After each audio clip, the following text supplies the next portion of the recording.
I started my own business at 14, paid off my debts, and bought a house in cash. Then my parents sued me for taking the life my brother deserved and tried to sabotage what I'd built. I fought back and made sure they regret it.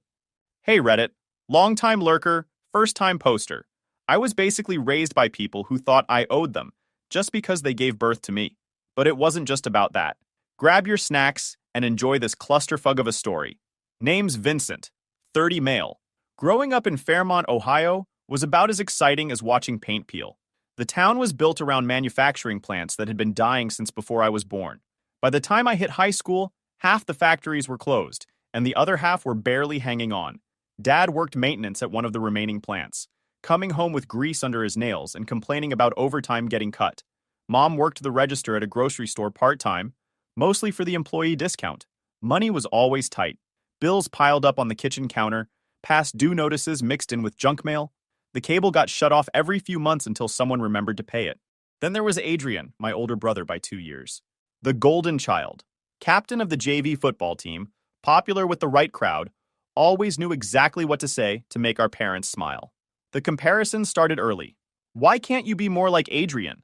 was basically the soundtrack to my childhood. Dad would say it when I brought home a bad grade. Mom would say it when I forgot to take out the trash. Adrian would say it just to be a jerk. I was different though. While other kids obsessed over sports or school drama, I took apart old electronics trying to figure out how they worked. This didn't make me popular at home. Dad had this look when he'd find me surrounded by broken radio guts on the kitchen table, like I'd personally disappointed him just by existing. The only place I didn't feel like a waste of space was shop class and the computer lab. Mr. D'Angelo, the shop teacher, actually got it. He'd let me stay after school working on projects, teaching me proper soldering and electrical troubleshooting. My cousin Felix was the only family member who treated me decently. He was a year older, worked at his dad's auto shop, and had this way of making everything seem less serious than it was. When family dinners got tense, Felix would crack some joke that somehow made everyone back off without getting himself in trouble. Kid knew how to work a room. Everything changed one Thursday walking home from school. Our neighbor, Mr. Kowalski, was hauling stuff to the curb, and sitting right there was this old point-of-sale system from his hardware store. The thing was ancient, probably from the early 2000s, but it had good bones. I asked if I could have it. He laughed and said the repair guy wanted $300 to fix it. Easier to just buy a new one. Told me to take it if I wanted, just get it off his curb. That POS system became my whole world for the next month. Spent every afternoon in our basement taking it apart, reading technical manuals I found online, watching YouTube videos on outdated systems. Our neighbor, Mrs. Peppers, would poke her head in sometimes asking what I was doing. She was one of those neighbors who knew everything about everyone, nosy as anything, but in a way that actually helped sometimes. She'd bring me snacks and tell me about other people in the neighborhood who had broken electronics. When I finally got that system working, typing in test transactions and watching them process, it felt pretty good. Mr. Kowalski saw the repaired system when he came over to borrow Dad's ladder. Mentioned it to the guy who owned the auto parts store on Main Street. Next thing I knew, some dude named Rick was at our door offering me $50 to look at his shop's POS system that kept freezing. I fixed it in 2 hours. Simple software issue, corrupted database that needed rebuilding. Rick watched me work, asked questions about what I was doing. When I finished, he handed me $75 instead of the agreed $50. You explained it so I actually understood what was wrong. That's worth something. Word spread fast in a small town. Within a month, I had the owner of a contractor supply shop asking if I could set up an inventory system for him. Then a garage wanted help modernizing their parts tracking. These were all blue-collar businesses running on ancient equipment that was barely functional. They couldn't afford the big corporate solutions that cost thousands, but they'd pay a teenager a few $100 to keep their systems running. Set up shop in our basement. Got a workbench from a yard sale, organized my tools, started keeping spare parts from broken systems. By 15, I was making decent money, enough that I was bringing home $300-400 a week. My parents' reaction was predictable. Dad complained about my equipment taking up space in the basement. Never mind that the space had been empty before. But when I brought home $600 that first month, suddenly they were interested. Mom took half, said I needed to contribute to the household, start paying my way. I was 15, still a kid, but arguing didn't get me anywhere. So I started keeping 2 sets of books. They could take their cut from what I showed them. The rest went into a lockbox I kept hidden behind the water heater. Meanwhile, Adrian got a new laptop for school. got gas money whenever he asked, got his football equipment paid for without anyone blinking. My business? That was just a phase I'd grow out of, according to Dad. But it kept growing, though. Auto parts stores, hardware shops, small contractor supply places, they all had the same problems. Systems that barely worked, no real inventory tracking, everything done on paper or ancient computers. I started building custom solutions for them. Simple POS systems with basic inventory management, reliable and cheap.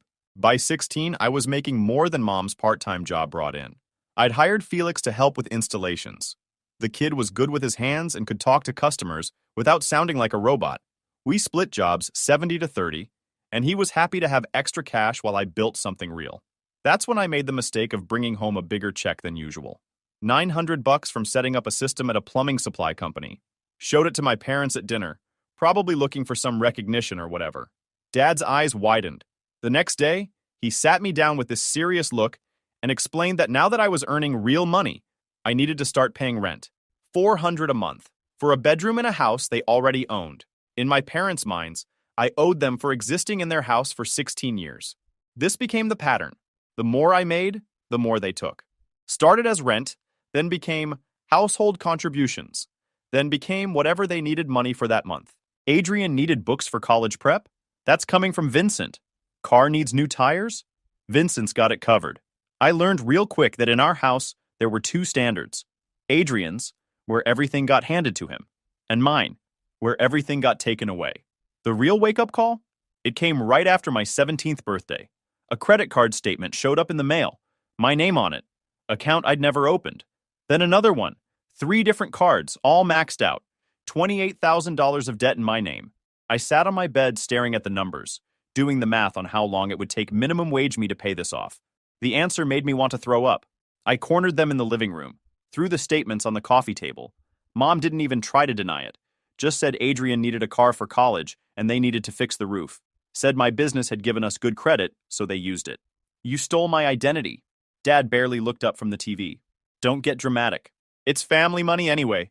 You've been living here free for years. I've been paying you $400 a month for the past year, and now you'll pay more. Think of it as your contribution to your brother's future. That night, I realized they didn't see me as their son. They saw me as a resource. And Adrian? He walked past my room later that night, stopped in the doorway with this smirk. Thanks for the car, little bro. That's when I knew I had to get out. Called Felix the next morning. Met him at the diner on the edge of town. Spread the credit card statements between us on the table, right next to the burnt coffee and stale donuts. Felix looked at the numbers, then at me. Holy crap, Vincent. This is straight up identity theft. They're my parents. Doesn't matter. This is illegal as anything. Felix put me in touch with his mom's friend, a lawyer named Marlene who sometimes took cases pro bono. She looked over everything and laid out my options. Press criminal charges or pursue legal emancipation. I couldn't bring myself to press charges. Despite everything, they were still my parents. But emancipation would legally separate me from them before 18. Cut all their control over my finances. Building the case took 3 months. Documented everything. Unauthorized credit cards, bank statements showing consistent business income, recordings I made of conversations where my parents casually discussed using my earnings. Even tracked every dollar I'd contributed to household expenses. The hardest part wasn't gathering evidence. It was accepting I was really doing this. My decision solidified when I caught Mom applying for a 4th credit card online, using my social security number like it was hers. Didn't even try to hide it when I walked in. Just closed the laptop and told me to mind my own business. The day they got served, the house turned into a war zone. Dad's face went purple. Started yelling about betrayal and everything they'd sacrificed. Adrian stood there, shaking his head like I was the jerk. How could you do this to us? Mom asked, tears streaming. Real convincing performance. I'm not doing anything to you. I'm protecting myself. We're your family, Adrian said. Family takes care of each other. Funny, I don't feel very taken care of. I moved in with Bruce D'Angelo during the 3 weeks before the hearing. Bruce was Mr. D'Angelo's older brother, a retired electrician who lived alone in a house too big for one person. Slept on his couch, ran my business from his garage, and tried to ignore the constant calls from my parents demanding I come home. They tried everything. Called my clients. Showed up at Bruce's house claiming I'd stolen money from them. Even got the family priest to call me about honoring my parents. The courthouse hearing was rough. Mom played the devastated parent perfectly, crying about her troubled son who'd always been difficult. said they'd only taken control of my finances to help me since I was just a kid who didn't understand money. The judge reviewed every document, looked at the unauthorized credit cards, listened to the recordings, read through the bank statements. When she delivered her verdict, she didn't hold back. Said the court clearly saw financial exploitation that made continued cohabitation impossible. Granted the petition. At 17, I was legally an adult. Bruce helped me find a place to live, a converted garage apartment behind an old warehouse on the industrial side of town. Filed paperwork, establishing Van Lentini Systems as a real business, opened bank accounts my parents couldn't touch. Reality hit hard. After rent and business expenses, almost every dollar went to minimum payments on that debt. Made a spreadsheet tracking everything. Initial projection to pay it off. 6 years. 6 years of my life, paying for their choices. My family cut contact completely. Adrian blocked my number. My parents refused to acknowledge me. That first Thanksgiving, I ate gas station fried chicken in my apartment and worked on a POS system for a hardware store in the next town over. Mrs. Peppers showed up with a plate of food, though. Somehow found out where I was living. Didn't ask questions, just handed me the plate and told me she'd saved my mail that kept getting delivered to my old address. Felix came by most weekends with snacks and stories from family dinners I wasn't invited to. He'd fill me in on the drama. Never pressured me to reconcile. Just kept showing up, which meant more than he probably knew. 8 months after emancipation, the owner of a medium-sized auto parts chain approached me about overhauling their entire system. 5 locations, all running different ancient setups. None of them talking to each other. He wanted unified inventory tracking and a modern POS system. This was way beyond anything I'd done before. But I didn't tell him that.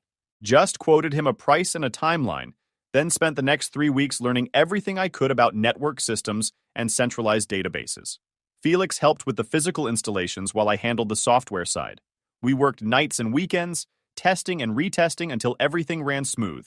When that system went live and actually worked, I realized I'd been thinking too small.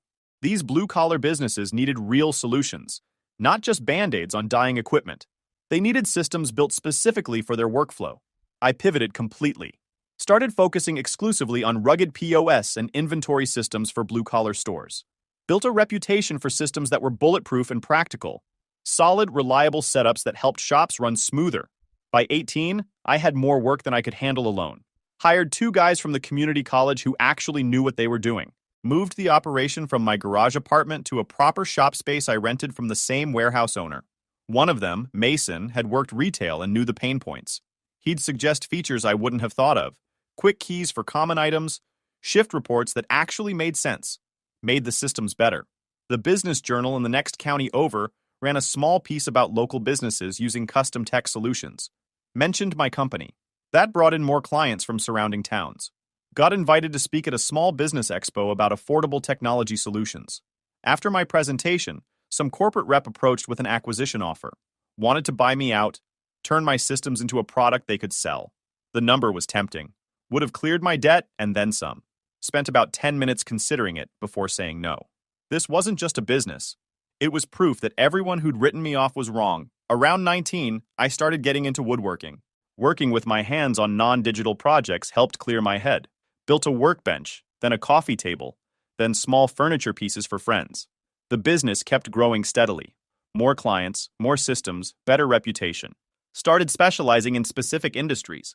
Auto parts stores, contractor supply shops, industrial equipment suppliers. Built templates I could customize instead of starting from scratch each time. By 20, I'd added vehicle inventory tracking for used car lots to my services. Then expanded into equipment rental tracking for tool rental places. Each edition built on the last, creating this network of blue-collar businesses that all needed similar solutions. The debt payments remained constant, though. Every month, hundreds of dollars disappearing into interest and principal. Watching that number decrease slowly while my business grew was frustrating. Started keeping a second spreadsheet just tracking the debt payoff. Updated it weekly, calculated how many clients I'd need to double my payments, how many months that would shave off. But I kept grinding. Lived cheap, worked hard, saved what I could. Felix kept me connected to family news whether I wanted it or not. Adrian had gotten kicked out of college for cheating. Moved back home. Parents fighting constantly about money. Mom picked up extra shifts. Dad's plant had more layoffs. Their house was falling apart. Roof leaked, furnace dying. Part of me felt bad. Small part. The rest remembered $28,000 in fraudulent debt. Mrs. Peppers would drop by my shop sometimes with food, always finding some excuse about being in the neighborhood. She'd casually mention seeing my parents at the grocery store, how tired they looked. Around 21, I started hitting the shooting range on weekends.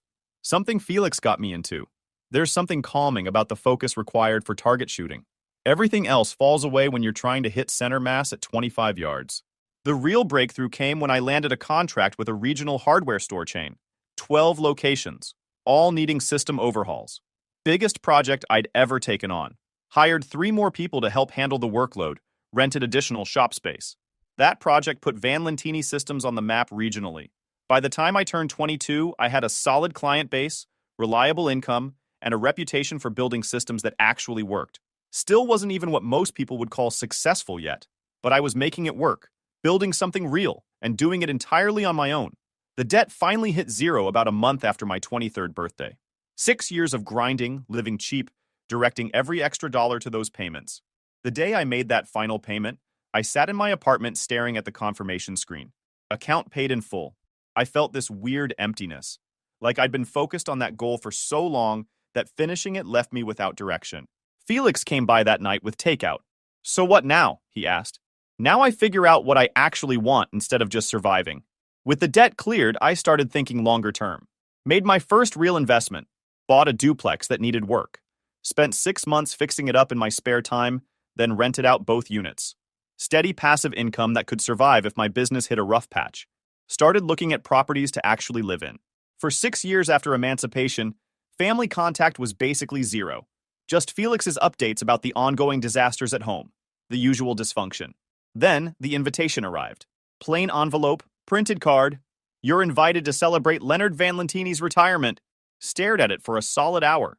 Dad was retiring from the plant, and apparently they wanted me there to celebrate. Felix called that same day. "You get the invitation?" "Yeah." "You going?" "Haven't decided. Mom's been asking if I thought you'd show up. Seems important to them." Something didn't add up. Against every instinct telling me this was a bad idea, I RSVP'd yes. The retirement party was at the VFW Hall in Fairmont. Nothing fancy, just the standard retirement setup. Bad coffee, grocery store sheet cake, a slideshow of Dad's career that nobody actually watched. Walking in felt surreal. Familiar faces from childhood, all looking at me with varying degrees of surprise. Conversations paused when I entered. My parents approached together. Dad had aged hard. More gray, more weight around the middle, shoulders permanently hunched from years of physical labor. Mom had that same carefully maintained appearance, hair styled, makeup perfect, but wearing this pinched expression like life had disappointed her. "Vincent, glad you could make it," Dad said. Formal, distant. "Congratulations on the retirement." Adrian hung back initially, then came over with this fake smile plastered on. "Little bro, long time." Adrian. "Heard your little business is doing okay. It pays the bills." They introduced me to Dad's co-workers as our other son who works with computers. Throughout the evening, I kept my distance. Made small talk with people I barely remembered while observing the dynamics. Something felt off. The party seemed more expensive than it should be for a factory worker's retirement. Near the food table, I overheard my uncle talking to one of Dad's former co-workers. Now that Vincent's back in the picture, Leonard's hoping for some help. Kid's done well for himself. About time he stepped up for family. Later, catching fragments of conversations. Plans for a big RV Dad supposedly bought. Mom mentioning a cruise they had booked. Adrian casually dropping that he'd just put a down payment on a condo in the city. None of it made sense. Mrs. Peppers was there too. She sidled up to me at one point, holding a plate of the sad-looking finger foods. "Interesting party," she said. "Lot of expensive choices for someone retiring from a factory." Noticed that too. "Your parents have been telling people you're doing very well." Very well indeed. The way she said it made it clear she was warning me about something. Driving back to my apartment that night, I couldn't shake the feeling that something was up. The sudden invitation after years of silence. The expensive party. The casual mentions of my success to everyone there. It felt wrong. Then, 4 weeks later, while Dad was supposedly enjoying his new retirement, a courier delivered papers to my shop. Legal complaint. Leonard Van Lentini, Marlene Van Lentini, and Adrian Van Lentini as plaintiffs. Me as defendant. They were suing me for compensation, claiming my success was built on early support and resources provided by the family. Demanding 35% ownership of Van Lentini systems, plus $150,000 in damages for emotional distress and lost opportunities. The affidavit from Adrian claimed I'd stolen business opportunities that should have been his, that our parents had invested in me while he received nothing, that I owed the family for years of housing and support. Reading through page after page of fabricated garbage, the retirement party suddenly made perfect sense. It was a setup, creating a narrative of family reunion, making sure people saw us together, gathering information about my business before launching their attack. Called my business attorney Julian immediately, forwarded everything. His response after reviewing the complaint: "This is creative fiction. They're claiming they provided critical early support for your business development.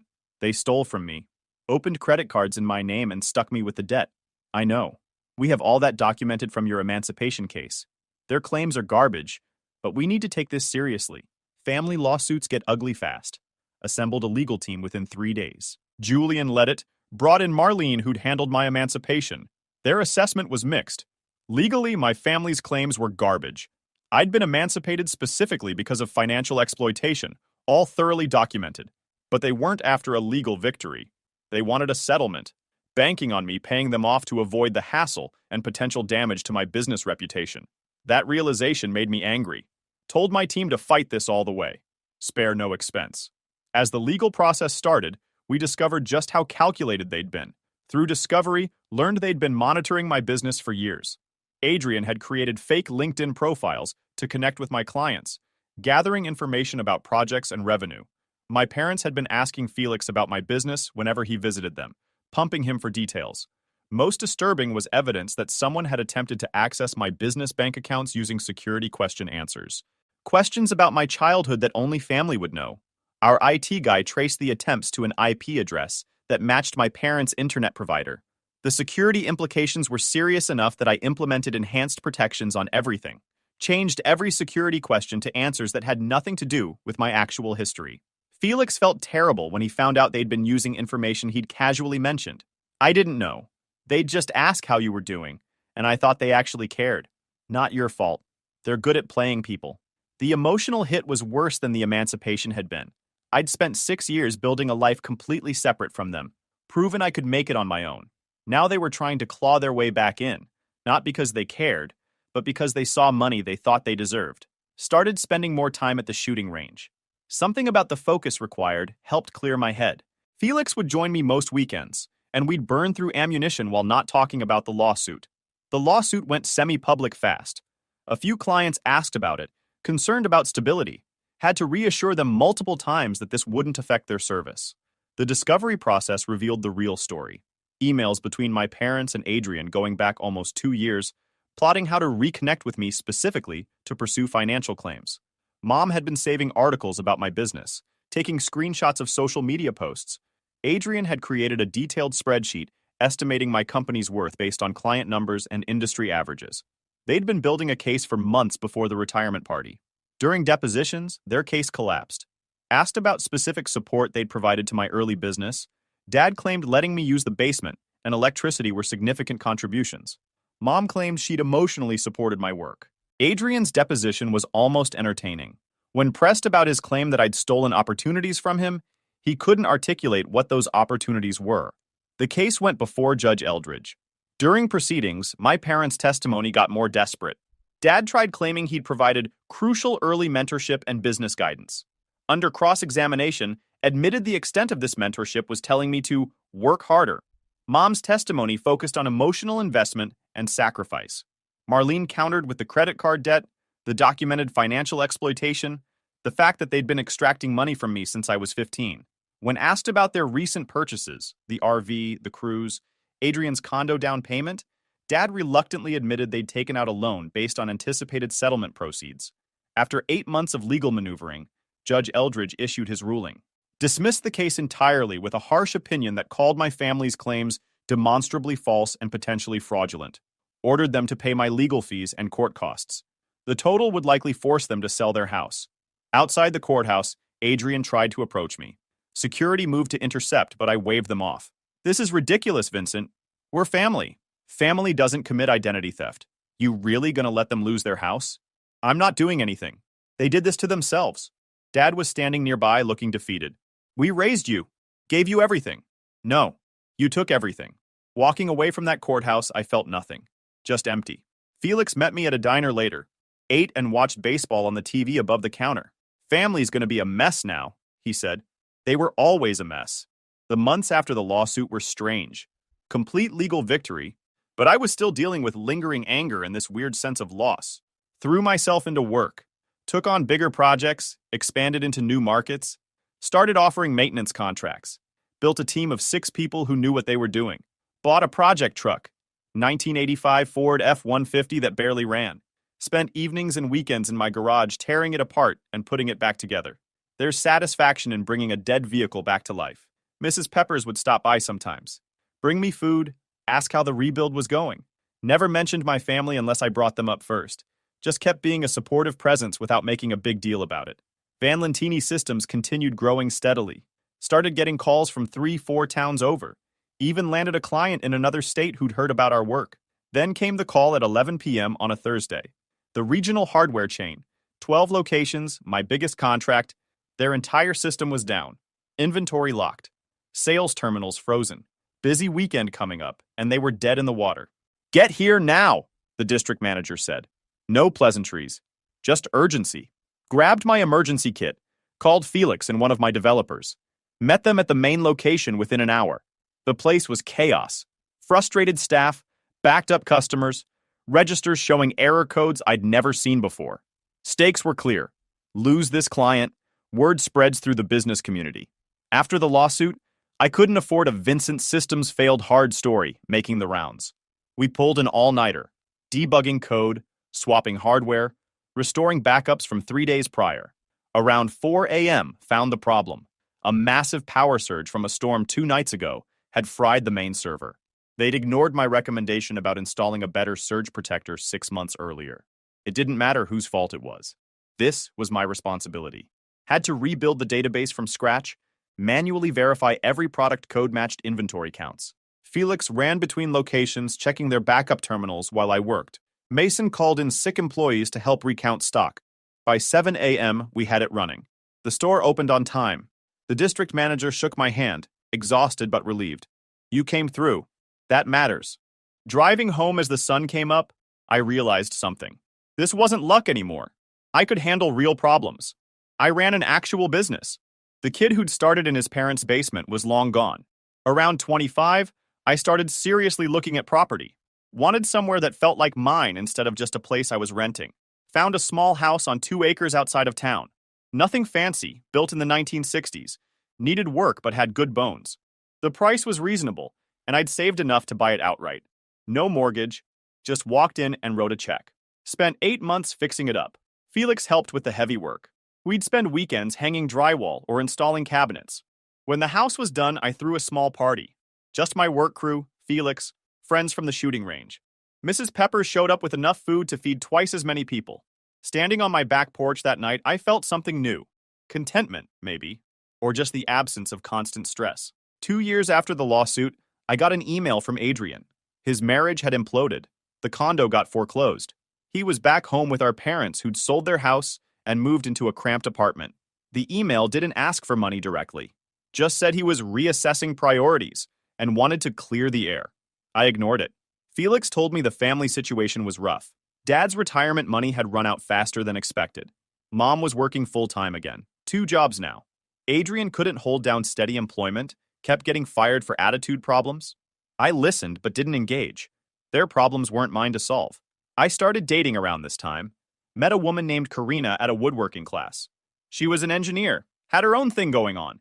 We started hanging out, taking it slow. The business hit a milestone at 26, 100 active client accounts across 3 states.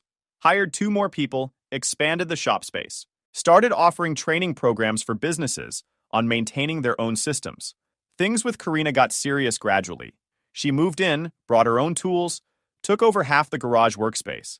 Made the place feel like an actual home. Mrs. Peppers started visiting both of us. She and Karina got along great. By 27, Van Lentini Systems had grown enough that I could step back from daily operations. I focused on bigger picture stuff. Life had settled. Work during the week, projects and hobbies on weekends, occasional trips with Karina, normal stuff. The business crossed 150 active clients that year. Mrs. Peppers mentioned seeing my mom at the grocery store sometimes. Said she looked tired, worn down. I didn't feel bad about it. They'd made their choices. I'd made mine. By 28, Van Lentini Systems was profitable and growing. The house was paid off. The truck ran like a dream. Karina and I had been together for 2 years. Everything I'd built was working. Then Felix called one Tuesday morning earlier than usual. You need to hear this. Adrian's working for CompuTrack Solutions now. CompuTrack was my biggest competitor. Similar services but charged more and oversold features clients didn't need. So he's been calling your clients, offering them migration packages to switch to CompuTrack. He's using information he got from the lawsuit discovery. Client lists, project details, all of it. I sat there processing this. That information was sealed. Apparently, he kept copies before it was sealed. Now he's using it to poach your business. This was different from the lawsuit. This was Adrian actively trying to destroy what I'd built using my own client list against me. Called Julian immediately. He confirmed that while ethically questionable, Adrian hadn't technically violated any laws. The discovery information had been in his possession before being sealed. Can we stop him? Not easily. We can send cease and desist letters, but he'll claim normal sales outreach. Over the next 2 weeks, 3 clients called asking about CompuTrack's offers. Adrian was telling them Van Lentini Systems was financially unstable, looking to sell. They should switch before things went under. All lies, but effective if you didn't know better. I went on the offensive, reached out to every client personally, face to face, brought Felix to installations.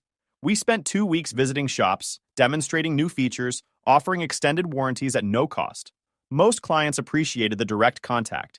Several mentioned Adrian's calls seemed desperate, which made them suspicious. But Adrian wasn't done. Started spreading rumors that Van Lentini Systems was under investigation for fraud. Completely fabricated but damaging. Mrs. Peppers heard about it from someone at her church.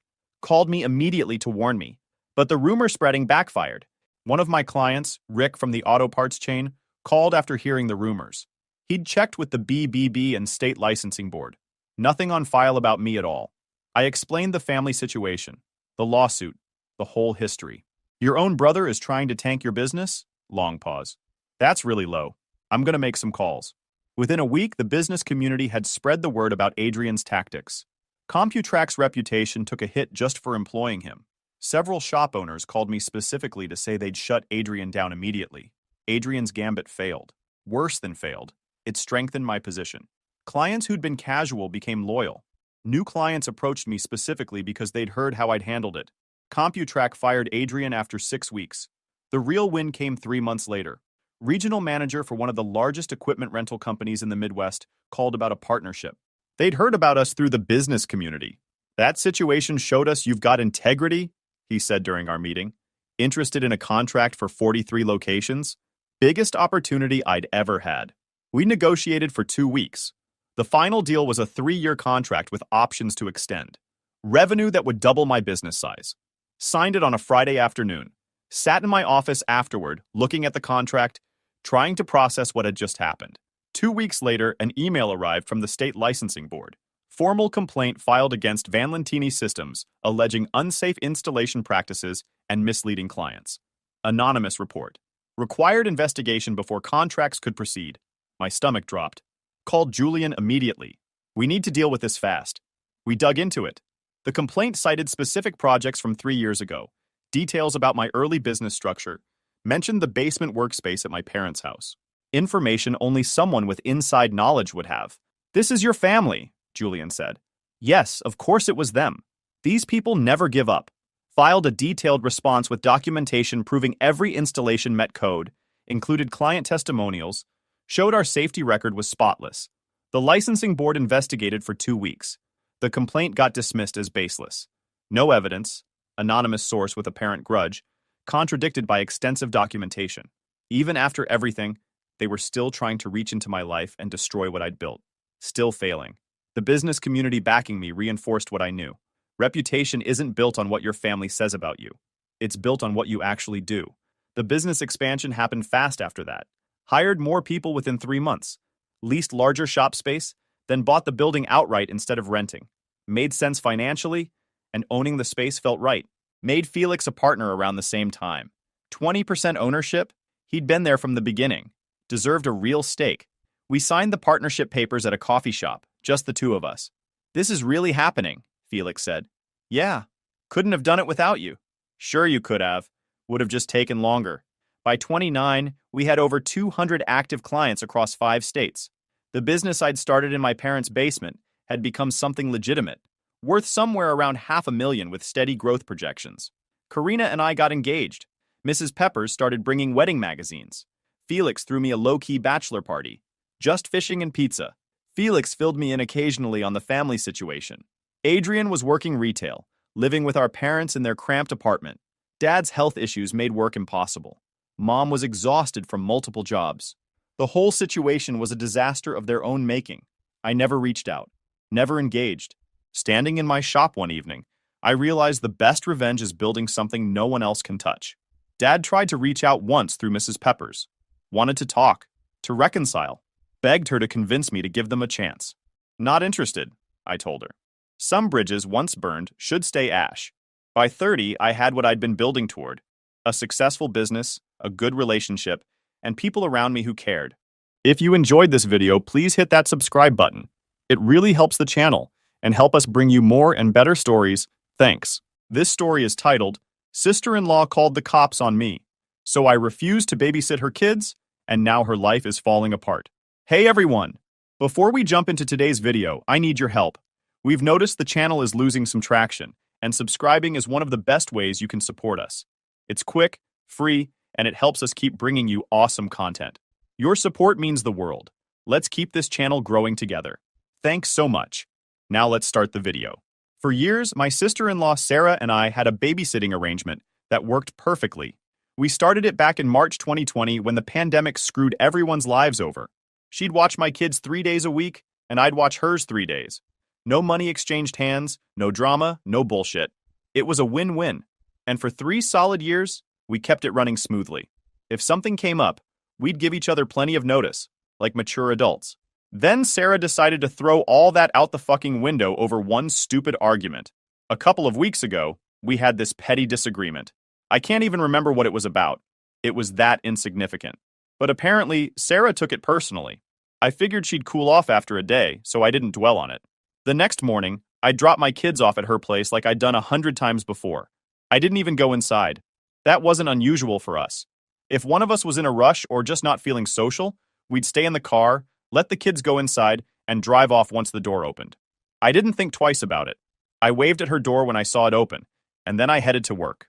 My commute is about 40 minutes, so I just zoned out to music, totally unaware that shit was about to hit the fan. When I finally got to work and checked my phone, my stomach dropped. I had 20 missed calls and a ton of texts, all from Sarah. The text started off with her saying she wasn't watching my kids that day because of our argument. Then the tone shifted to her bitching about me ignoring her. The last few messages were her threatening to call the police if I didn't pick up my kids within 45 minutes. I couldn't believe what I was reading. I called her immediately, apologizing for not seeing her messages sooner. I explained that my phone was on silent while I drove. You know, because I'm not a moron who texts and drives. I told her I'd leave work early and come get the kids, but she cut me off. You've got 45 minutes, or I'm calling the cops, she said, all smug like she thought she was doing me a favor. I was speechless. Who the hell calls the cops on their own family? I work with kids for a living. If anything about child abandonment ended up on my record, my career would be over. Sarah knew this, and she still pulled this shit, ill. I told her I'd leave as soon as I could, but I had to wrap up a few things at work first. My boss was understanding, but even with her support, I couldn't just drop everything immediately. By the time I got back to Sarah's place, it was just over an hour later. 2 squad cars were parked in front of Sarah's place, lights flashing, and my kids were standing on the porch looking scared out of their minds. I wanted to throw up. Sarah was standing there talking to the officers like she was the damn victim in all this, acting all righteous and smug. I got out of my car, took a deep breath, and approached them. My first thought was to yell at Sarah right there in front of everyone, but I knew I couldn't. So I turned to the cops and tried to explain what had happened. There's been a misunderstanding, I told them. I didn't abandon my kids. I dropped them off here this morning like I've done 100 times before, but I didn't see her message saying she couldn't watch them until I was already at work. One of the officers looked at me like he'd heard this story a million times before. You didn't see her messages? He asked, skeptical. No, I said, trying to keep my voice calm. I was driving, and my phone was on silent. I called her back as soon as I saw the messages and told her I was on my way. I got here as fast as I could. Sarah, of course, had to chime in. I told you I couldn't watch them today, she snapped. You should have checked your phone before leaving them here. This is on you. I could feel my blood boiling, but I kept it together. I didn't see the texts, Sarah. That's not an excuse to call the cops on me. You know I work with kids. Do you have any idea what this could have done to me? She just shrugged, like it was no big deal. The cops looked between us like they didn't want to be involved in our family drama. One of them finally said, "All right, this sounds like a communication issue. There's no crime here, so we're not filing any reports. Just make sure this doesn't happen again." They left, and I grabbed my kids and put them in the car. I didn't even look at Sarah as I walked back to my car, but she just had to get the last word in. "Maybe next time you'll check your phone," she yelled after me. "This was your fault, not mine." I didn't respond. I couldn't. If I'd said anything, it would have been a string of words that would have probably made me look like the crazy one. Instead, I slammed the car door, drove home, and spent the rest of the day trying to calm the fuck down. The next few days were a blur. I couldn't stop replaying everything in my head. The cops. The smug look on Sarah's face. My kids looking terrified on that porch. The fact that I even had to explain myself to the police. It made my blood boil all over again. She knew what she was doing. She knew exactly how much was at stake for me. And she did it anyway. A few days later, Sarah had the audacity to text me. She said, and I quote, "I think I might have overreacted. Can we go back to the old babysitting schedule?" I stared at the message for a good 5 minutes, trying to decide if I was going to respond or just block her outright. In the end, I decided she needed to hear exactly what I thought. "No, Sarah," I replied. "We're not going back to anything. You called the cops on me, on your own family. You knew what that could have done to me, and you didn't give a fuck. So no, I'm not babysitting your kids ever again. Figure it out," she replied almost immediately, trying to twist it back on me. "If you'd checked your phone or spoken to me when you dropped them off, none of this would have happened," she wrote. "I warned you. I would have handled it differently if I were in your position." I couldn't believe the nerve of this woman. "You're out of your fucking mind if you think this is my fault," I shot back. "You crossed a line and I'm done with you." She kept texting, trying to guilt me into forgiving her, but I didn't reply. I blocked her number and figured that'd be the end of it. Spoiler alert, it wasn't. A few days later, my brother Mike called me. Now, Mike's usually a chill guy, but when it comes to Sarah, he's whipped as hell. He started off by saying he just wanted to talk, but it quickly turned into him yelling at me. "Why can't you just let this go?" he said. Sarah apologized. She knows she went too far. We're family. You're really going to let one mistake ruin everything? One mistake? I snapped. "Mike, she called the fucking cops on me. Do you understand what could have happened if the cops hadn't believed me? My career would have been over. She knew that and didn't give a shit." "She was pissed," he said. Like that made it okay. "You're really going to hold a grudge over this? You're screwing us over, man. Sarah had to quit her job because we can't afford childcare now. Do you even care what this is doing to us?" "Not my problem," I told him. "You guys made your bed. Now lie in it." Mike went off, calling me selfish, saying I was tearing the family apart. I told him to fuck off and hung up on him. Then my mom called, and I knew I was in for another round of guilt tripping. Sure enough, she started with, "You're being unreasonable. Sarah apologized. Why can't you just forgive her?" "Because this isn't about an apology, Mom," I said. "She didn't just screw me over. She put my entire career at risk. And now you're trying to make me feel bad because she's dealing with the consequences of her actions? Number, I'm done." Of course she didn't get it. She said I was being childish and needed to think about how this was affecting the family. I told her I was thinking about the family. My own family. My kids. Myself. Not Sarah and Mike. And with that, I ended the call. Sarah calling the cops on me was bad enough. But the fallout from that decision was about to ripple through the entire family in ways none of us saw coming. I thought things couldn't get any worse after Sarah called the cops on me, and Mike blew up my phone with his guilt-tripping bullshit, but apparently, I underestimated just how selfish and entitled these two could be. The real kicker came when my mom started paying the price, literally and figuratively, for their irresponsibility. After Sarah quit her job, she dumped her kids on my mom, who apparently decided it was her job to fix the mess. At first, I didn't care. My mom had been defending Sarah, saying I was overreacting, so I figured she'd learn her lesson once Sarah pulled her usual crap on her. It didn't take long for the cracks to show. My mom started looking more and more exhausted every time I saw her. She complained about being tired but wouldn't directly say she was overwhelmed. I knew she was trying to hold it together, but it was obvious that babysitting Sarah's kids 3 days a week was draining her. Then one day, I got a call at work. It was my mom, and she sounded like shit. She was out of breath, saying she didn't feel well. My stomach sank immediately. I told her to stay put and rushed over to her place. When I got there, she looked pale and weak, sitting on the couch like she could barely hold herself up. I asked her what was wrong, and she said her chest felt tight and she had a headache that wouldn't go away. I wasn't about to take any chances, so I took her to the doctor.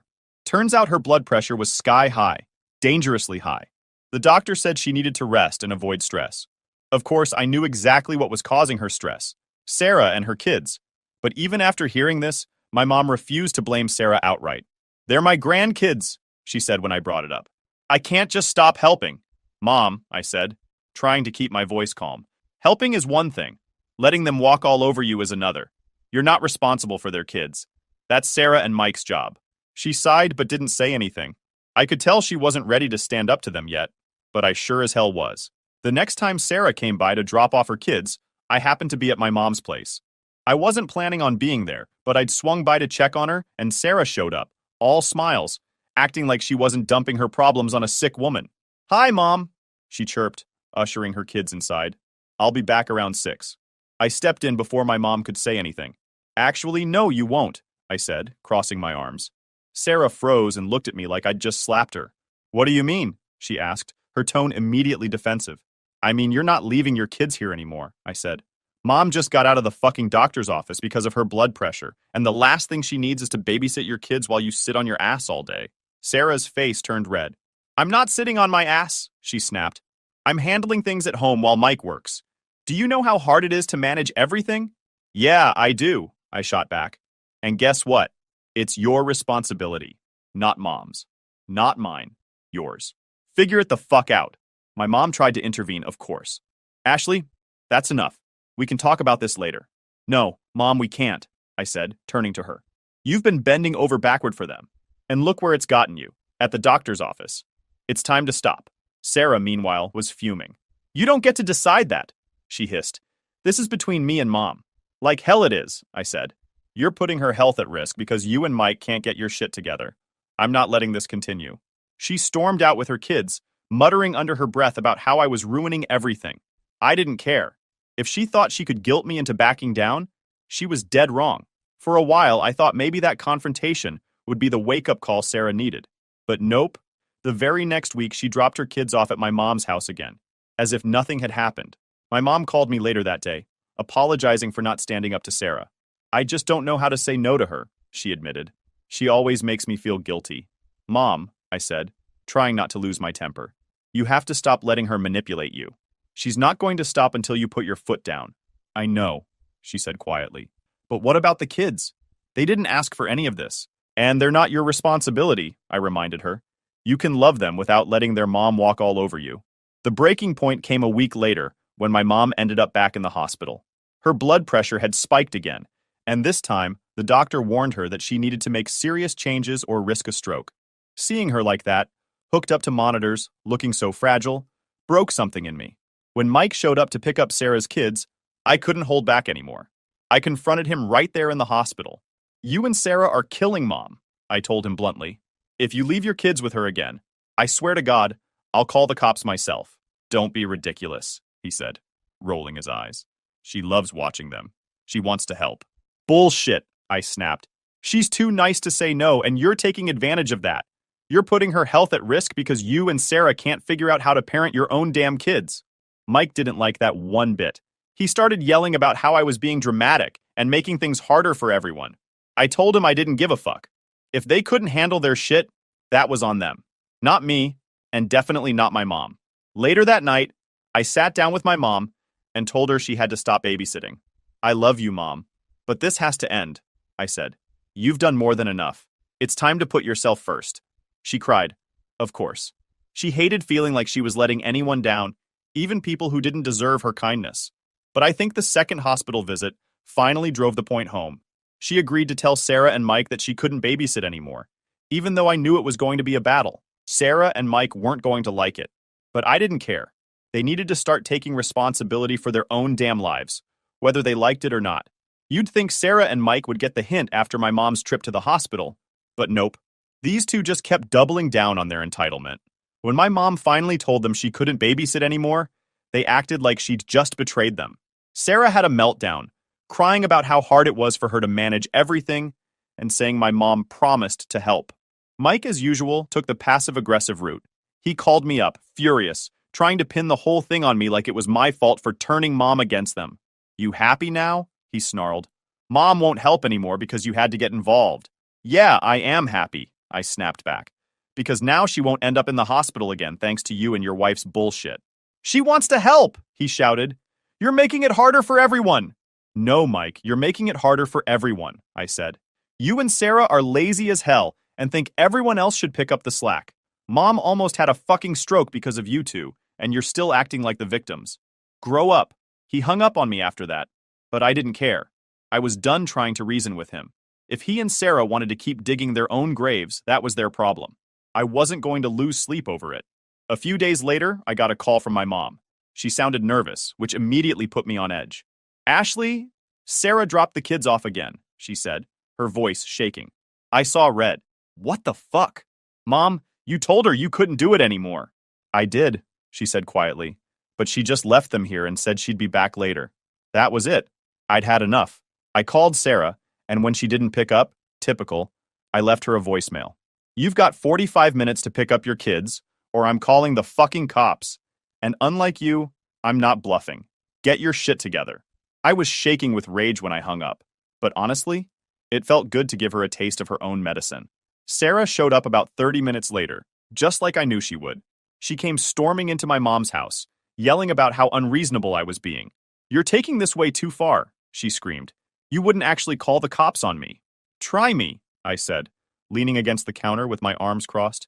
"You were more than happy to do it to me, so why the fuck shouldn't I?" She kept ranting about how I was blowing things out of proportion, but I didn't engage. I just stared at her until she grabbed her kids and left. My mom looked horrified, but I didn't feel the slightest bit guilty. Someone had to stand up to Sarah, and if my mom couldn't do it, I would. Of course, Mike called me later that night to chew me out. "What the fuck is wrong with you?" he yelled. "You're really threatening to call the cops on us now? You're taking this way too far." "Oh, so now it's a problem when someone threatens to call the cops?" I shot back. "Maybe you should have thought about that when Sarah pulled the same shit on me."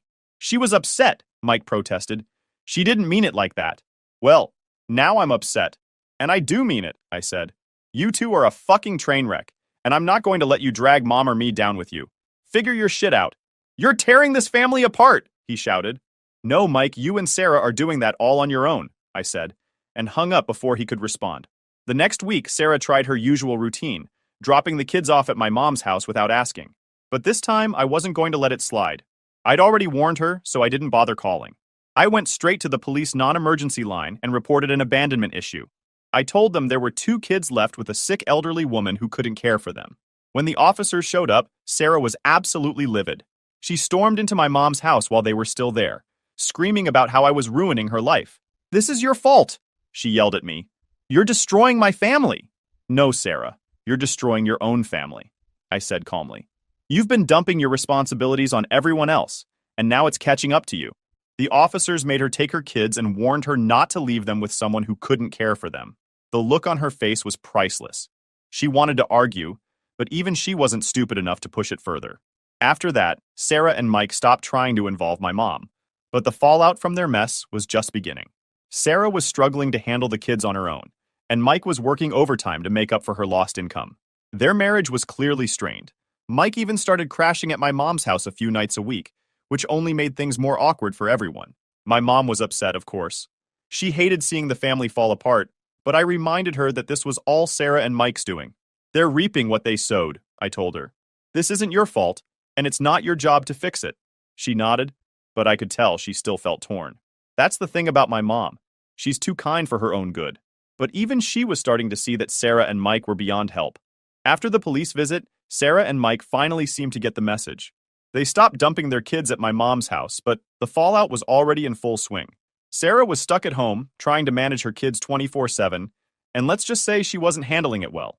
Mike was working nonstop to cover their bills, and the cracks in their marriage were getting bigger by the day. I wasn't surprised when my mom told me Mike had started crashing at her place some nights.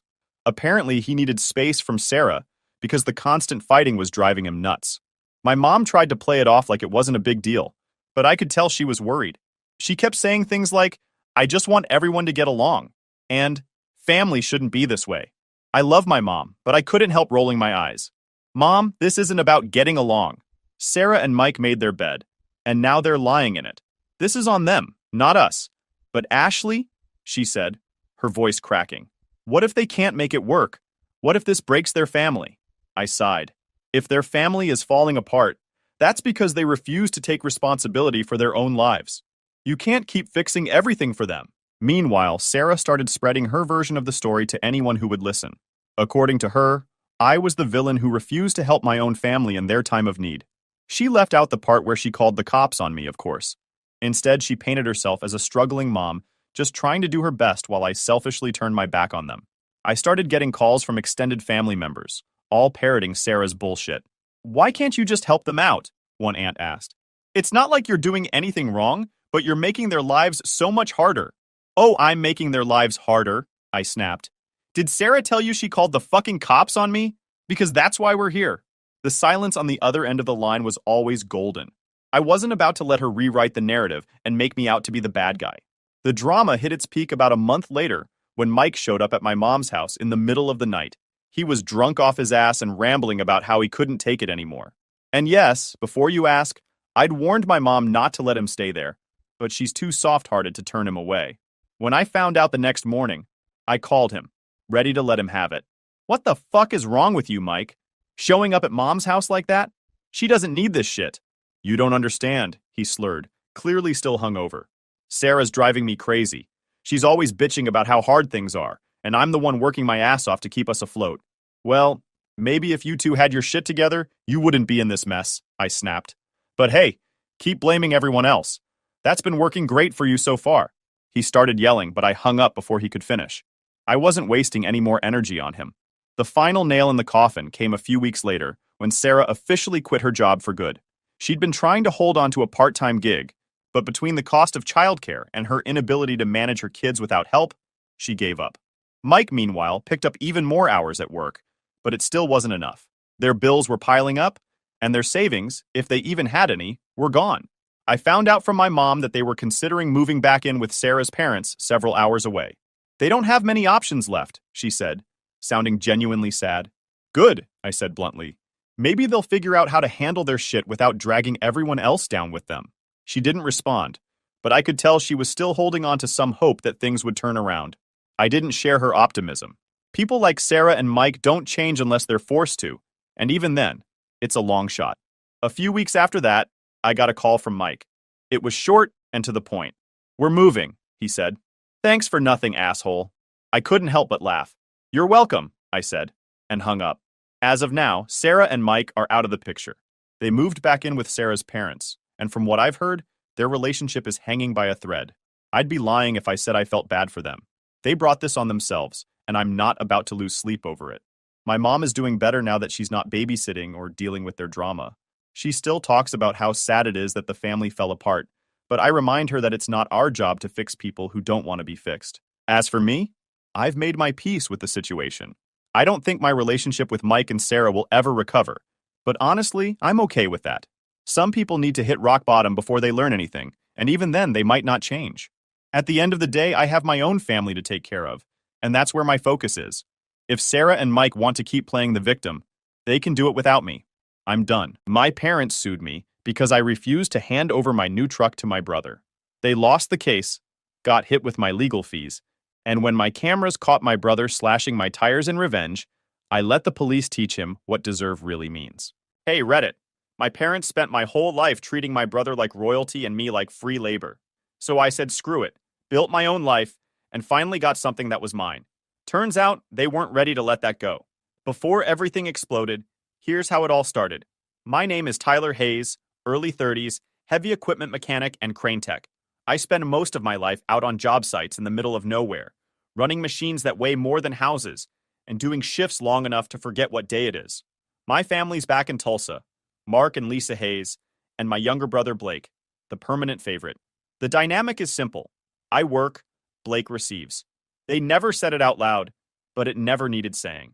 After years of living out of suitcases, Eating whatever I could heat on a steel counter and stacking almost every check I earned, I finally did something for myself. I bought the truck I'd been planning for longer than I ever planned anything in my personal life. A 2022 Chevy Silverado RST, dark blue, clean lines, everything exactly how I wanted it. Not a single inch of it came from anyone but me. I walked into the dealership, signed the papers, and drove it out feeling like I'd finally crossed a line I'd been chasing since I was 18. I still kept my old beater sedan, mostly for work weeks and days when I did not want anything touching the Silverado. It rattled, smelled like dust, and spilled coffee, and the radio worked only when it felt motivated. But it always started. The truck was for me. The beater was for everything else. When I finally got a stretch of days off, I pointed the Silverado toward Tulsa. I rent a small duplex on the south side of Tulsa, close enough to swing by my parents' place, far enough to breathe. I pulled into my parents' driveway late afternoon. The sun hit the paint just right, making that dark blue glow. I hadn't even shut the truck off when the front door opened and Blake stepped out. Hoodie, slides, hair messy, like he'd rolled out of bed at the crack of noon. His eyes went straight to the truck, locked on, no blinking. "Oh, damn," he said, walking toward it with that grin he uses when he wants something. "So, when you letting me take it out?" There it was. Not admiration, not congratulations. Just the same entitled tone he's had since he learned how to ask for things without earning them. He circled the truck like he was doing an inspection he had authority for. I leaned against the door and answered with a dry, flat tone. "Yeah, right after I hand you my PIN number." He laughed like I was joking. I wasn't. I made sure the energy in my voice didn't leave any room for imagination. He kept circling anyway, eyes going over every detail like he was planning upgrades for something that didn't belong to him. He reached for the handle. I hit the lock with the remote before he touched it. "Relax," he said, acting offended. "I was just going to check out the inside." "You can check it out from exactly where you're standing." He blinked, confused for a second, like his brain couldn't process a boundary. To him, my stuff was always just temporary storage until he felt ready to claim it. The Silverado wasn't going to be one of those things. Mom stepped onto the porch, smiling too wide, doing her usual cheerleader routine for Blake. Dad followed her out, hands on his hips, scanning the truck from the stairs. Blake looked back at them, trying to get some kind of backup for his big brother shares everything act. "Looks expensive," Dad said. Not impressed. Judging. "Looks earned," I answered. Blake shrugged like he was the one allowing the purchase. "Yeah, it's cool. You know I'd look good in it too." "Good thing you'll never find out," I said. That wiped the smirk off his face for half a second. Then he switched to the fake laugh mode again, the one where he pretends he's not bothered so he can circle back later and try another angle. Blake doesn't drop things. He stores them. Mom came down the steps and hugged me, talking too fast about how busy they'd been and how Blake was just teasing. Dad kept staring at the truck like he was calculating its usefulness for somebody who wasn't me. I knew that look. I'd seen it every year I came home with new work boots or tools, anything I'd earned on my own. It was the look that said, "How long until this belongs to your brother?" Blake stepped beside me again. "Seriously, though, you gotta let me drive it at least once. Like a christening or something." I gave him a half smirk. "Yeah, the day you pay one bill in my life." He didn't like that answer. He didn't say anything back either, which told me he'd pocketed the moment for later. As the sun went down and they kept trying to joke their way into the truck, that familiar pressure settled in. The same pressure that always came with walking through this door. The expectation that I'd fold the way they taught me to. The same old weight waiting to tighten as soon as Blake wanted something. I didn't say anything about it. I didn't need to. But I knew this visit wasn't going to stay quiet for long. I grew up in a house where the rules weren't written anywhere, but everyone knew them. My dad, Mark Hayes, was an ex-Army NCO who believed volume solved everything. He'd bark orders in the kitchen like he was running drills on a parade field. It didn't matter if it was chores, grades, or the way you breathed. If something annoyed him, he turned it into a lesson. Mom, Lisa, didn't yell. She weaponized disappointment. She could turn any situation into your fault, even if you weren't in the room when it happened. Her favorite lines were things like, "Do you want to see your father upset?" Or, "You know Blake looks up to you." She said it in a soft voice that made you feel like you were failing some invisible test. Between the two of them, the system was airtight. I started working early because nobody ever told me not to. By 10, I was mowing lawns around the neighborhood. By 13, I had a paper route I ran before school. At 16, I was moving freight in a warehouse after class, stacking pallets while other kids were stacking college brochures. None of that surprised anyone. Work was just what I did. If anything, Dad criticized me for not doing more. Blake, meanwhile, didn't have to do anything. If he forgot homework, Mom blamed the teacher. If he broke something, Dad blamed childhood energy. If he lied, they blamed his creative mind. And if he screwed up majorly, which happened often, they blamed whatever they could grab. The weather, his mood, his friends, me. He totaled a go-kart in the backyard once, smashed it into the fence because he thought drifting on damp grass was a good idea. Instead of consequences, Mom took him out for ice cream to calm him down. I spent the next weekend replacing fence boards and straightening the frame of the go-kart with tools I paid for myself. Blake walked around telling people he fixed it. Another time, he stole a neighbor kid's bike, repainted it, and rode it like he owned it. When the neighbor came to the door, Dad said it was a misunderstanding and wrote a check without looking at me, even though Blake tried to shove the blame onto me right in front of them. Dad didn't blink. Blake was the innocent one. I was the older one. Automatic culprit. School wasn't any different. If I came home with an A, Dad asked why it wasn't an A+. If Blake brought home a C-, they hung it on the fridge like he'd won a scholarship. Mom would say things like, "Blake tries so hard," while staring at me like I was supposed to clap. When I bought my first set of tools at 17, every dollar earned from stacking pallets, Dad said, "Good, now you can fix Blake's stuff too." It wasn't a joke. The expectation was real. My work was family property, and Blake counted as family twice. By the time I graduated high school, I knew exactly how the roles worked. I left for job sites because staying home meant spending my life propping up someone who wasn't even trying to stand. Blake stayed because he didn't have to do anything to survive. They kept him cushioned, protected, praised for existing. I wasn't jealous, not even once. I just didn't understand the point of raising someone who never had to earn anything. Eventually, I learned the truth that explained everything. They didn't raise two sons.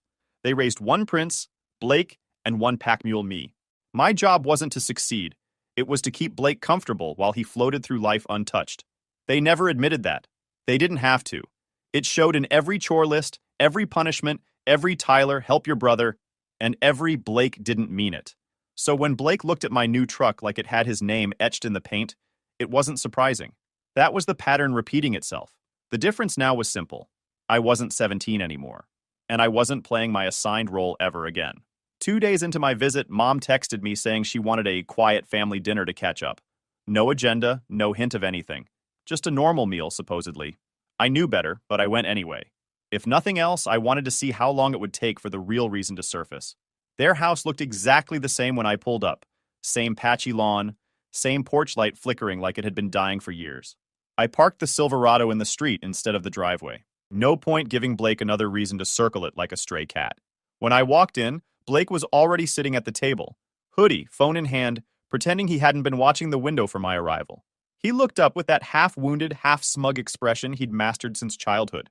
"Hey," he said, tone soft and fragile, like he was recovering from an injury I caused. Mom appeared beside him with plates, smiling too brightly. "We're just glad you made it, honey. It's been too long." Dad stood behind her, arms crossed, sizing me up instead of greeting me. If I didn't know better, I'd think he was preparing to issue orders. Blake stayed quiet, letting the dramatics build. We all sat down. Small talk lasted roughly 30 seconds. They didn't care what I'd been working on or where I'd been assigned lately. They never did. They wanted to get to their point. Mark didn't waste time. "So," he said, leaning back like a judge about to pass sentence, "your brother has been struggling with transportation. His car's been acting up. You know that." I looked at Blake. He gave me a small, rehearsed sigh, shoulders slumped. Wounded Prince mode activated. Dad continued, "You're doing well out there. Good money, good hours, you can manage." Mom's breath hitched like she was warming up her crying routine. She didn't wait for my answer. She went straight into the tears. "Blake just needs something reliable, Tyler. He's had such a hard year. You know how sensitive he is." Blake kept his head down, hands folded like he was praying. Perfect performance. Then Mark said it, clean and direct, like he was stating something obvious instead of demanding something insane. "So we think it's reasonable that you let him take the truck. No buildup, no asking, just the decree." I didn't blink. "No." Mom gasped like I'd slapped the table. Blake's head jerked up. Dad stiffened. I set my fork down. "I paid for it. I'm keeping it. Simple. Final." Mom wiped her eyes. "Honey, please. We're talking about family. Blake needs a leg up." Blake nodded, adding a whisper soft, "It's not forever. Just until I get things sorted." I shook my head. "No. That truck is mine. Dad's face tightened. He swapped to the voice he used when he thought respect was automatic. Don't be selfish, Tyler. Your brother needs help. You don't need that thing right now. Not like he does. There's a difference between needing transportation, I said, and needing someone else's property. Mom sniffed harder. Blake shifted in his seat like he was trying to look as fragile as possible. Dad leaned in, voice low but sharp. You think you're above this family now? You think because you have a paycheck you get to talk down to us? I looked him dead in the eye. No, but I'm not handing over a truck I earned because you two can't say no to Blake. Dad's jaw clenched. He's your brother. Right. Not my dependent. Mom reached across the table like she could grab the decision out of the air. Tyler, please, for once, do the right thing. There's nothing right about giving him my truck, I said. End of story. Dad tried one more angle, his usual father authority tone. Watch how you speak in this house. You're forgetting your place. I gave him a small, cold smirk. My place is behind my own steering wheel. Blake's face twisted. He wasn't used to me shutting things down without a negotiation. He muttered, You always think you're better than me. No, I said. I think I work harder than you. Big difference. Dad pushed back from the table, tapping his fingers like he was deciding whether to yell or lecture. Mom was already breathing in hiccups. Blake whispered something about not being supported. Mom repeated it louder, framing it like evidence. I stood up. Dinner's over for me. Mom grabbed her napkin like she was preparing for a funeral. Dad tried one last shot. You're going to regret this attitude. I walked toward the door. I regret driving over here. I didn't wait for a response. I didn't need one.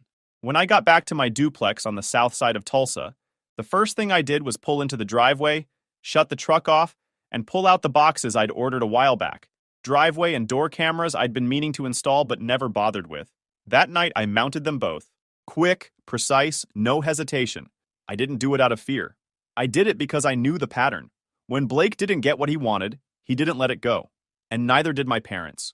2 days after the dinner, I got a text from my cousin Riley asking if I was coming to Grandma's birthday dinner at Aunt Denise's place.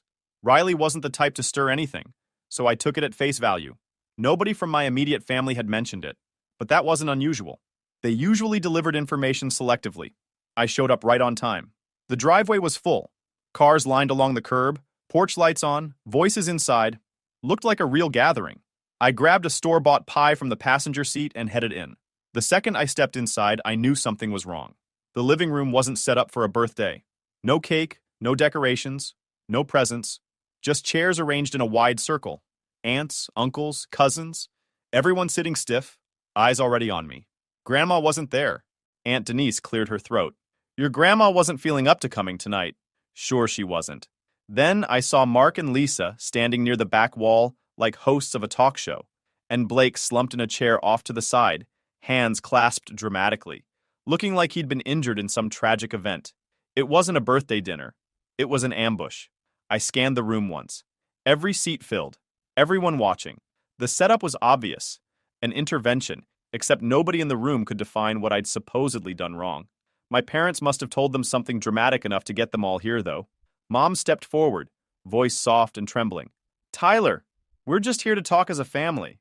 Dad followed with a stern nod, like this was court and he was the judge. Everyone is concerned about the situation.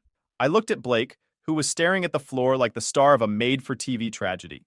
He didn't even look up to sell it harder. That was new. Usually he loved the attention. I took a slow breath. All right, I said. Let's hear it. Aunt Denise started, rehearsed tone and all. We think your parents are just trying to support both of you. They're worried you're being unnecessarily harsh. Uncle Pat chimed in. Your brother is going through a tough time. He needs stability. A cousin added, he just wants a fair shot. Every person spoke like they'd practiced the lines. Same phrases, same tone, same direction. Blame me, excuse Blake. Mark finally took center position. Your brother needs reliable transportation to get his life on track. You're financially secure. You can afford to share. Mom nodded, fighting tears. We thought you'd understand if you heard it from family, not just us. Blake finally looked up, adding a quiet and perfectly pitched, I'm not trying to take advantage, Ty. I just need help. He said it like I was the unreasonable one, like the truck magically belonged to him unless I defended it. I scanned the room again, faces full of expectation. They were waiting for me to fold in front of an audience. That was the whole point, pressure from every direction. Instead, I straightened up and said loud enough for every person to hear, If you're all here to beg for my truck, line up behind Blake. The answer is still no. Silence. A couple relatives looked away fast, like they'd just realized how ridiculous the setup was. Riley hid a laugh behind their hand. Uncle Pat muttered something into his shirt collar. Mom's face crumpled. Dad's posture stiffened. Blake actually flinched. A little twitch he tried to hide. I kept going. You dragged half the family here to guilt me into giving away something I bought. If you want to help Blake, go for it. Buy him a bus pass, a bike, another car. But my truck isn't on the table. Aunt Denise tried to salvage it. We're just trying to keep peace. Then stop staging interventions for a grown man who refuses to work, I said. That pushed a few people over the edge. My Uncle Ray stood up, clearing his throat. Well, maybe this wasn't the best idea. Cousin Madeline followed. Yeah, I didn't know it was about taking your truck. That wasn't how your mom explained it. A couple others nodded, murmuring. Mom tried to reel them back in. He's twisting it. I cut her off. No twisting. You lied to get me here. You used Grandma as an excuse. I looked around the room again. And you wasted everyone's time. Dad's jaw clenched so hard the muscle twitched along the side. We're talking about family responsibility. I stepped toward the doorway. Responsibility doesn't mean surrendering my property because Blake can't handle being an adult. That was it. Nobody tried another speech. Nobody blocked the exit. I walked out, got in the beater sedan I'd driven there, and left the house without looking back. An hour later, while I was back at my duplex, Riley texted me. Just so you know, your parents planned that whole thing with Blake. They had talking points written out. A second message came right after. Most of us didn't know what it was really about. They said you were acting unstable. Total lie. I thanked them and set my phone down. The ambush hadn't convinced me to hand over anything. It just confirmed exactly what I already knew. If Blake wanted something, my parents would turn the entire family into tools to get it, and they'd barely try to hide it. The lawsuit showed up on a Thursday morning, dropped in my mailbox like a bad joke. A thick packet, my parents' names at the top, and a list of claims that read like they'd been written by someone who'd never been told no a day in their life. They said there was a family understanding. They said the truck was intended for Blake. They said I was withholding property promised to my younger brother. Nothing subtle, nothing grounded in reality. Just a rewritten version of events where I existed purely as Blake's storage unit. I skimmed the pages, flipped to the signatures, and saw both Mark and Lisa had signed like this was some noble act of duty. Blake's name wasn't on anything. He wasn't dumb enough to put his own signature on a lie. He let them do the heavy lifting while he hid behind his usual victim routine. I didn't bother with shock. I didn't bother with anger. They'd tried guilt. They'd tried an ambush. And now they were trying a legal attack. They were just leveling up the same demand. I called Carter Nguyen, a lawyer one of my coworkers swore by. Guy was mid-30s, sharp voice, sharper eyes. After hearing the story, his first sentence was, "They're out of their minds, but paperwork makes idiots bold. Send me everything." So I did. Carter filed a response, and discovery began. Over the next few weeks, the back and forth warmed up. That's when things got entertaining. My parents had no proof of anything. Not one text, not one email, not one message showing any agreement whatsoever. Because there wasn't one. Their entire case sat on understood expectations, which isn't a legal argument. It's a family excuse. Carter told me, they're fishing for something that doesn't exist. Let them waste their energy. Meanwhile, the cousin leak kicked in. Riley sent me a folder of screenshots from the group chat my parents and Blake had used to orchestrate the ambush. They'd drafted talking points, listed which relatives should say what, and even practiced sympathy lines for Blake. The messages were time-stamped, clear and embarrassing. Then, Riley forwarded the messages Blake had sent privately to a couple cousins. I'm calling dibs on Tyler's truck. He'll fold. Mom and Dad are going to make him do the right thing. He's got money. He doesn't need it. Hard evidence of entitlement. Hard evidence of planning. Hard evidence that the lawsuit wasn't about fairness. It was about Blake deciding he deserved something. Carter added it to the discovery packet with a smile that said, "This is over already." A few weeks later, after scheduling and document exchange, the deposition started. Blake went first. He arrived dressed like he was auditioning for a commercial about hardship. Oversized sweater, messy hair, dark circles he probably drew on himself. He sat down, sighed dramatically, and started every answer with, "I'm trying my best," or, "This has been so hard on me." When Carter asked him what evidence he had of the so-called family understanding, Blake blinked hard like he was queuing up tears. "It wasn't written," he whispered. "It was emotional. We all just knew." Carter didn't react. So you have no documentation? Blake let a tear fall. Tyler's always been the strong one. I'm the sensitive one. Mom and Dad said they'd make things fair for me. He knows that. I sat across the table, watching the performance like a bad play. The tears slid down, but none hit his shirt. His breathing was offbeat, fake, practiced, predictable. Carter slid a printed screenshot across the table. Is this your message? Blake looked. The words were unmistakable. I'm calling dibs on Tyler's truck. Blake froze, then stammered, That was a joke. Understood, Carter said. And this one? He slid the next. Mom and Dad are going to make him do the right thing. Blake wiped a tear that didn't exist. Context matters. Carter didn't let him finish. And this? He'll fold. Even the court reporter stopped typing for half a second. Blake's act cracked. The tears stopped. His jaw tightened. That was the real Blake, entitled and cornered. Next came my parents' depositions. Mark tried authority first, talking like he was giving a motivational speech. He claimed family principles, unwritten rules, and Tyler's obligation as the older son. Carter let him talk until he ran out of breath, then asked, Do you have any written evidence of this alleged agreement? Mark stiffened. It wasn't written. It was understood. Carter nodded slowly. Understood by whom? Mark's silence answered perfectly. Mom tried tears and guilt. She insisted Blake needed a fresh start and that the truck represented balance in the family. She kept looking at me like I was betraying them by sitting still. Carter asked one simple question. Did you or your husband ever give Tyler any money, loans, or promises regarding this truck? No, she whispered. And did Tyler ever tell you he planned to give the truck to Blake? No, she whispered again. By the time my deposition came, their case had already collapsed. I answered Carter's questions plainly. When I bought the truck, how I paid for it, why I kept a second car, and what my parents had demanded. No theatrics, no emotion, no speeches, just facts. When it wrapped, Carter gathered the folders, looked at me and said, They have nothing, and now we have everything. He was right. Their lawsuit wasn't a legal case. It was a tantrum with paperwork, and it wasn't going to save Blake from the one thing he'd never faced in his life, consequences. A few weeks after the depositions, the courthouse was packed tighter than it needed to be. Mark and Lisa sat on one side, stiff-backed and polished, like they were posing for a church directory photo. Blake sat between them in the same helpless posture he'd used at the ambush. Shoulders slumped, hands folded, lips pressed in a permanent pout. He looked like a kid waiting for a lollipop, not a grown man in front of a judge. I sat with Carter and Nguyen, calm, ready, and bored. When the case was called, Blake launched straight into the performance. He talked about his hard year, his mental strain, his need for stability, and how the truck represented family support. He dropped lines he'd rehearsed, complete with slow pauses like he wanted the courtroom to admire the emotional spacing. My parents backed him up with wide eyes and innocent tones. Lisa dabbed her eyelids every few minutes, the tears barely there.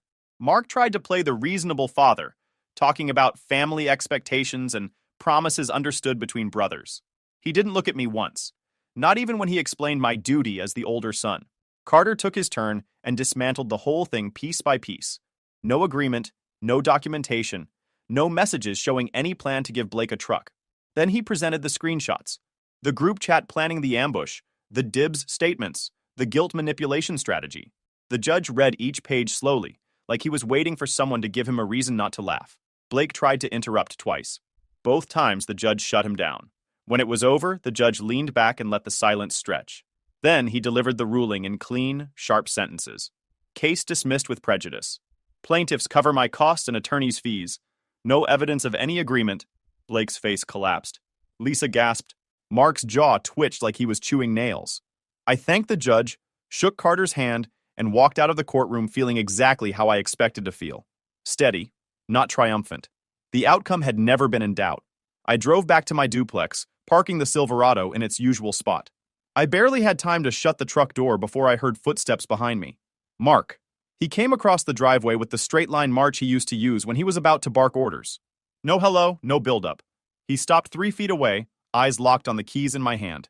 You think this is over? He asked, voice low and shaking. That judge didn't fix anything. I didn't answer. I didn't move. He stepped closer, reaching for my pocket like he could just take the keys the way a parent snatches a toy from a toddler. His fingers brushed the edge of my jeans. I caught his wrist before he could close his hand. Try that again, and you will not like what you keep. And his eyes flicked up, confused for half a second. Then he pulled his hand back fast, like he'd touched a live wire. He stared at me, the realization settling in. Whatever version of me he thought he could intimidate didn't exist anymore. Lisa called his name from the street, voice shaky but trying to sound outraged. Blake was in the passenger seat of their car, watching from behind the window like a kid spying through curtains.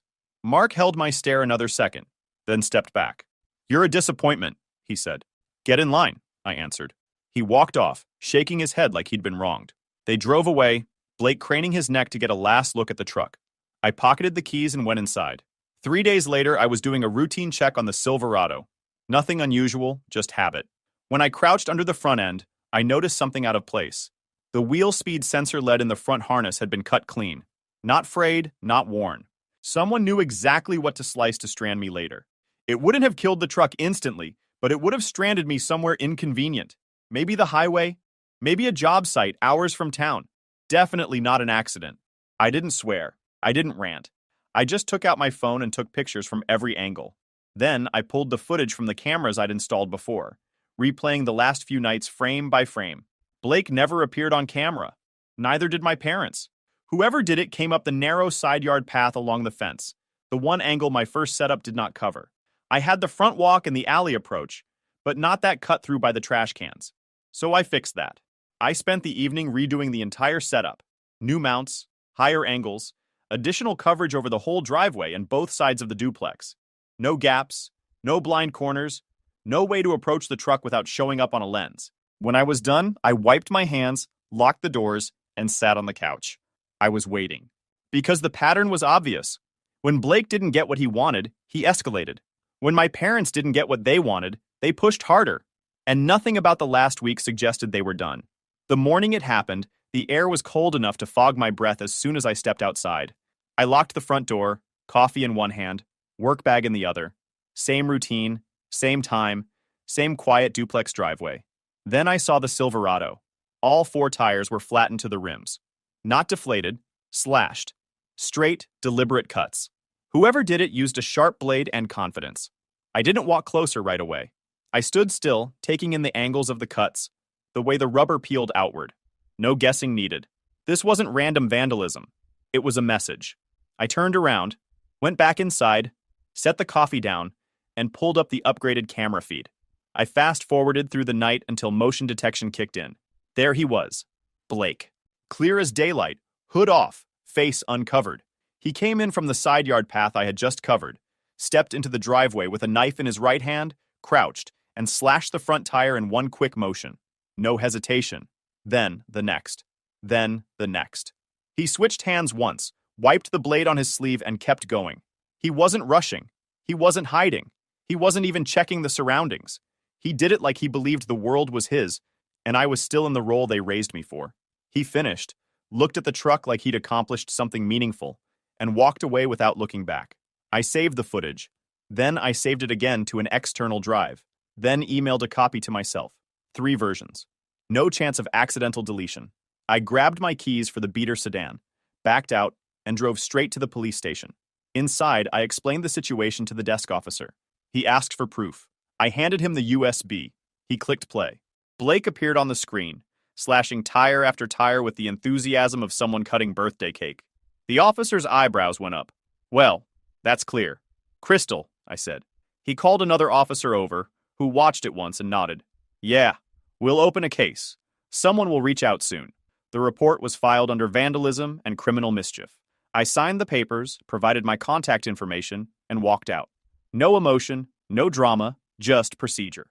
By the time I got home, Mark and Lisa's car was already parked crooked in the driveway, like they'd rushed over the second Blake realized the police had been notified. They were standing on my porch when I walked up. Lisa started first, voice overly bright. "Tyler, honey, we heard something happened. We came to help." Mark nodded, trying a calm expression he didn't own. "We want to make this right. Tires aren't cheap. Let us cover it." I walked past them and unlocked the door. Lisa stepped toward me. "We can fix this as a family." Mark added, "And Blake can take the truck on weekends, just until he gets settled. That way everyone wins." There it was. The trade, the strings attached, the fake peace offering that was really just another attempt to get what they'd wanted from the beginning. I turned to face them. You're not buying weekends with my property. That game is dead. Lisa's smile cracked instantly. Mark's face tightened.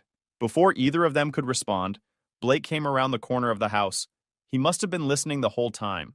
His expression flipped between shock and fury, realizing the plan had failed and I wasn't bending. You called the cops on me? He snapped. You slashed my tires, I said. What did you think was going to happen? He stepped forward, hands shaking. You're seriously doing this? Over a truck? Over my property being vandalized by a grown man who should know better. Lisa rushed to Blake's side like he'd been stabbed. He's upset. He wasn't thinking clearly. Mark jabbed a finger toward me. This doesn't have to go further. Withdraw the report. We'll handle it in the family.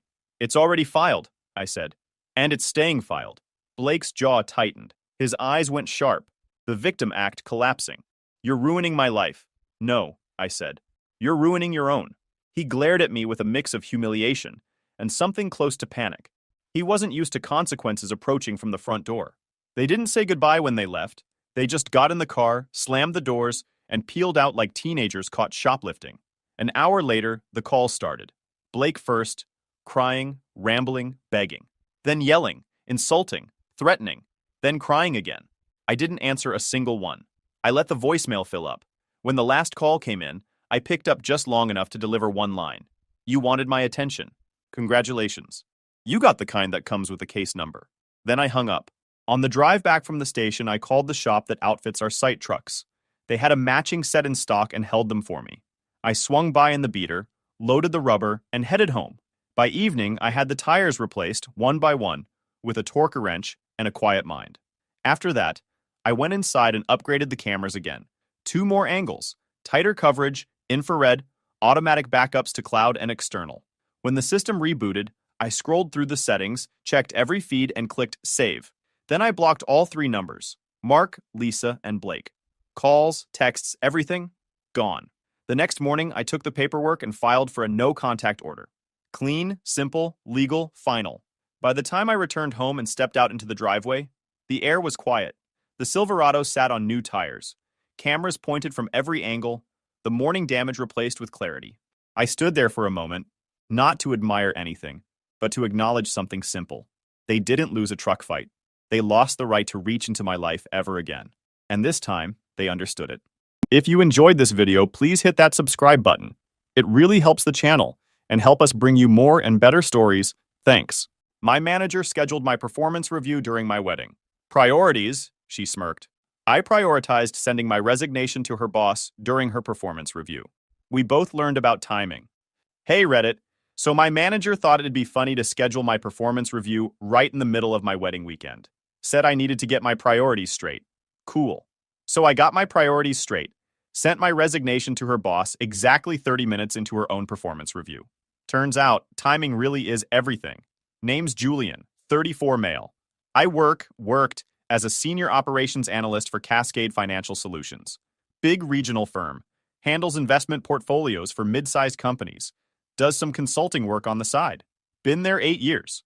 Started as a junior analyst making okay money. Worked my way up through competence and not causing drama. Started in 2015 right after finishing my finance degree.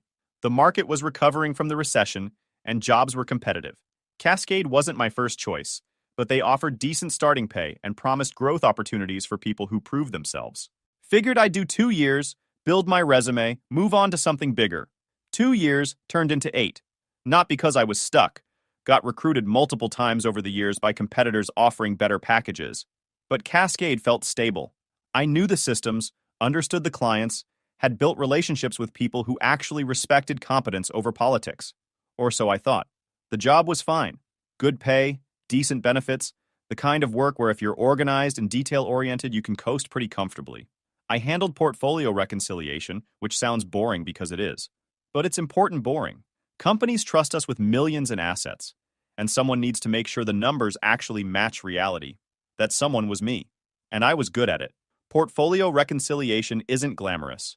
No client presentations, no flashy deals, no executive visibility, just meticulous work ensuring investment records match custodian statements, catching discrepancies before they become problems, maintaining the accuracy that keeps regulatory audits clean.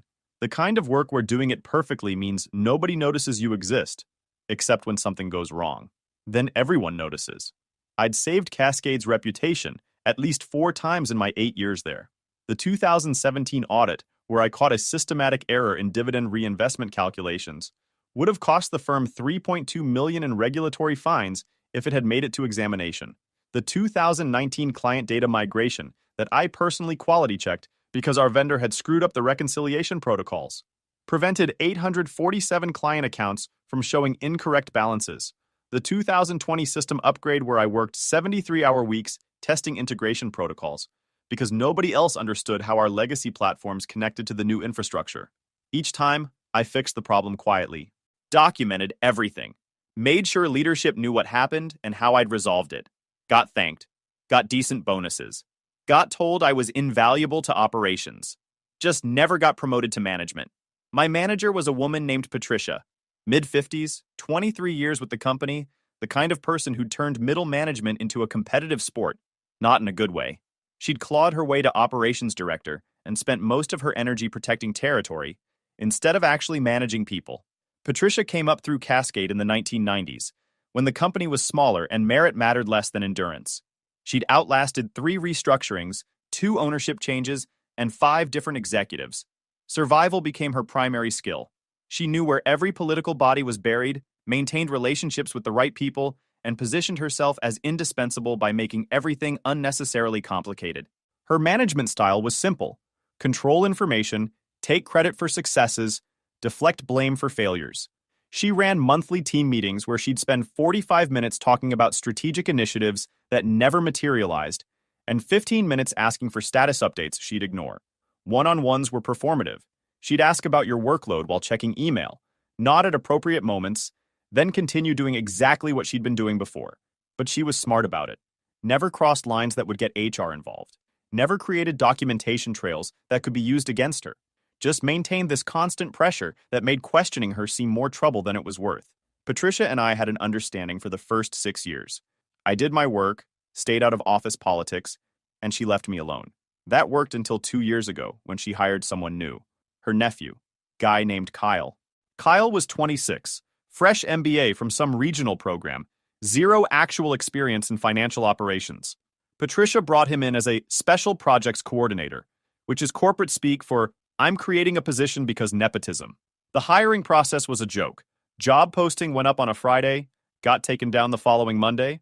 Kyle started Wednesday. No interviews with other candidates. No competitive selection. Just Patricia deciding the department needed a special projects coordinator, and coincidentally her nephew was available. First day, she introduced him to the team like he was some kind of prodigy. Talked about his MBA, his fresh perspective, his innovative approach to operational challenges.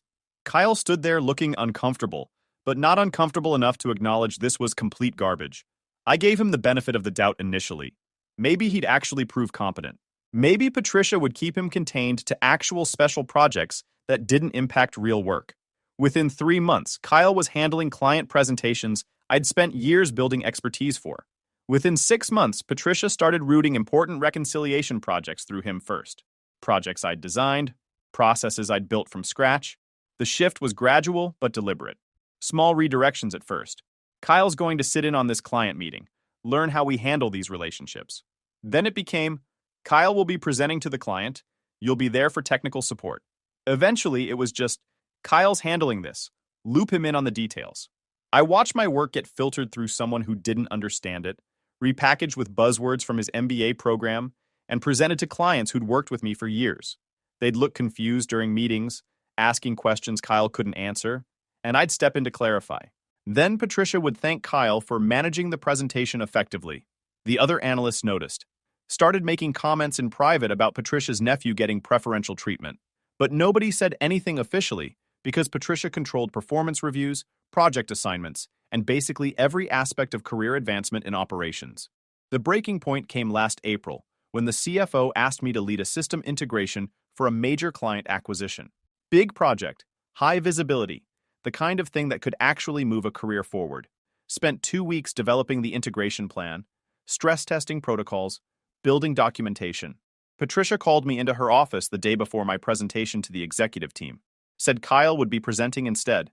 Said he needed the exposure. That I'd had plenty of opportunities already. that this was about developing emerging talent. Kyle took my presentation, changed exactly 3 slides, delivered it word for word using my notes, and got praised by the CFO for his innovative approach to integration challenges. I sat in the back of that conference room, watching my work get credited to someone else. Patricia caught my eye once during the presentation and smiled. Not a friendly smile. A "what are you going to do about it?" smile. After that meeting, I started documenting everything. Every project reassignment, every credit Kyle received for work I'd done, every time Patricia chose her nephew over actual competence. Kept a detailed spreadsheet with dates, witnesses, project outcomes. Not because I planned to sue, because I knew how these situations end, and I wanted insurance when things inevitably got worse. Things got worse 6 months later when I met someone. Her name's Rachel. Works in pharmaceutical research, smart as hell, laughs at my boring finance jokes. We met at a friend's barbecue, hit it off immediately, started dating in June, and by October I knew she was it. The person you build a life with. Proposed in December. She said yes. We set the wedding date for September 24th, a Saturday, perfect weather, venue we both loved. Sent the save the dates in January. Told Patricia about the engagement in February during a routine one-on-one. She congratulated me. Seemed genuine. Even asked to see photos of the venue. I showed her. She made appropriate comments about how beautiful everything looked. Gave her the official wedding date in March. She marked it on her calendar. Said she'd make sure I had that Friday off too, make it a long weekend. I thanked her. Thought maybe we'd turned a corner. Yeah. No. June rolled around. Performance review season. Every analyst gets reviewed twice a year. January and June. Standard corporate ritual where your manager tells you things you already know about your performance. You nod, sign some paperwork, and everyone moves on with their lives. My review was scheduled for June 14th. Normal. Patricia's assistant sent the calendar invite. I accepted it, prepared my self-assessment like always. Then July happened. Patricia called me into her office on July 12th, Friday afternoon, 4:30 p.m. That should have been my first warning. Nothing good happens at 4:30 on a Friday. She was sitting behind her desk.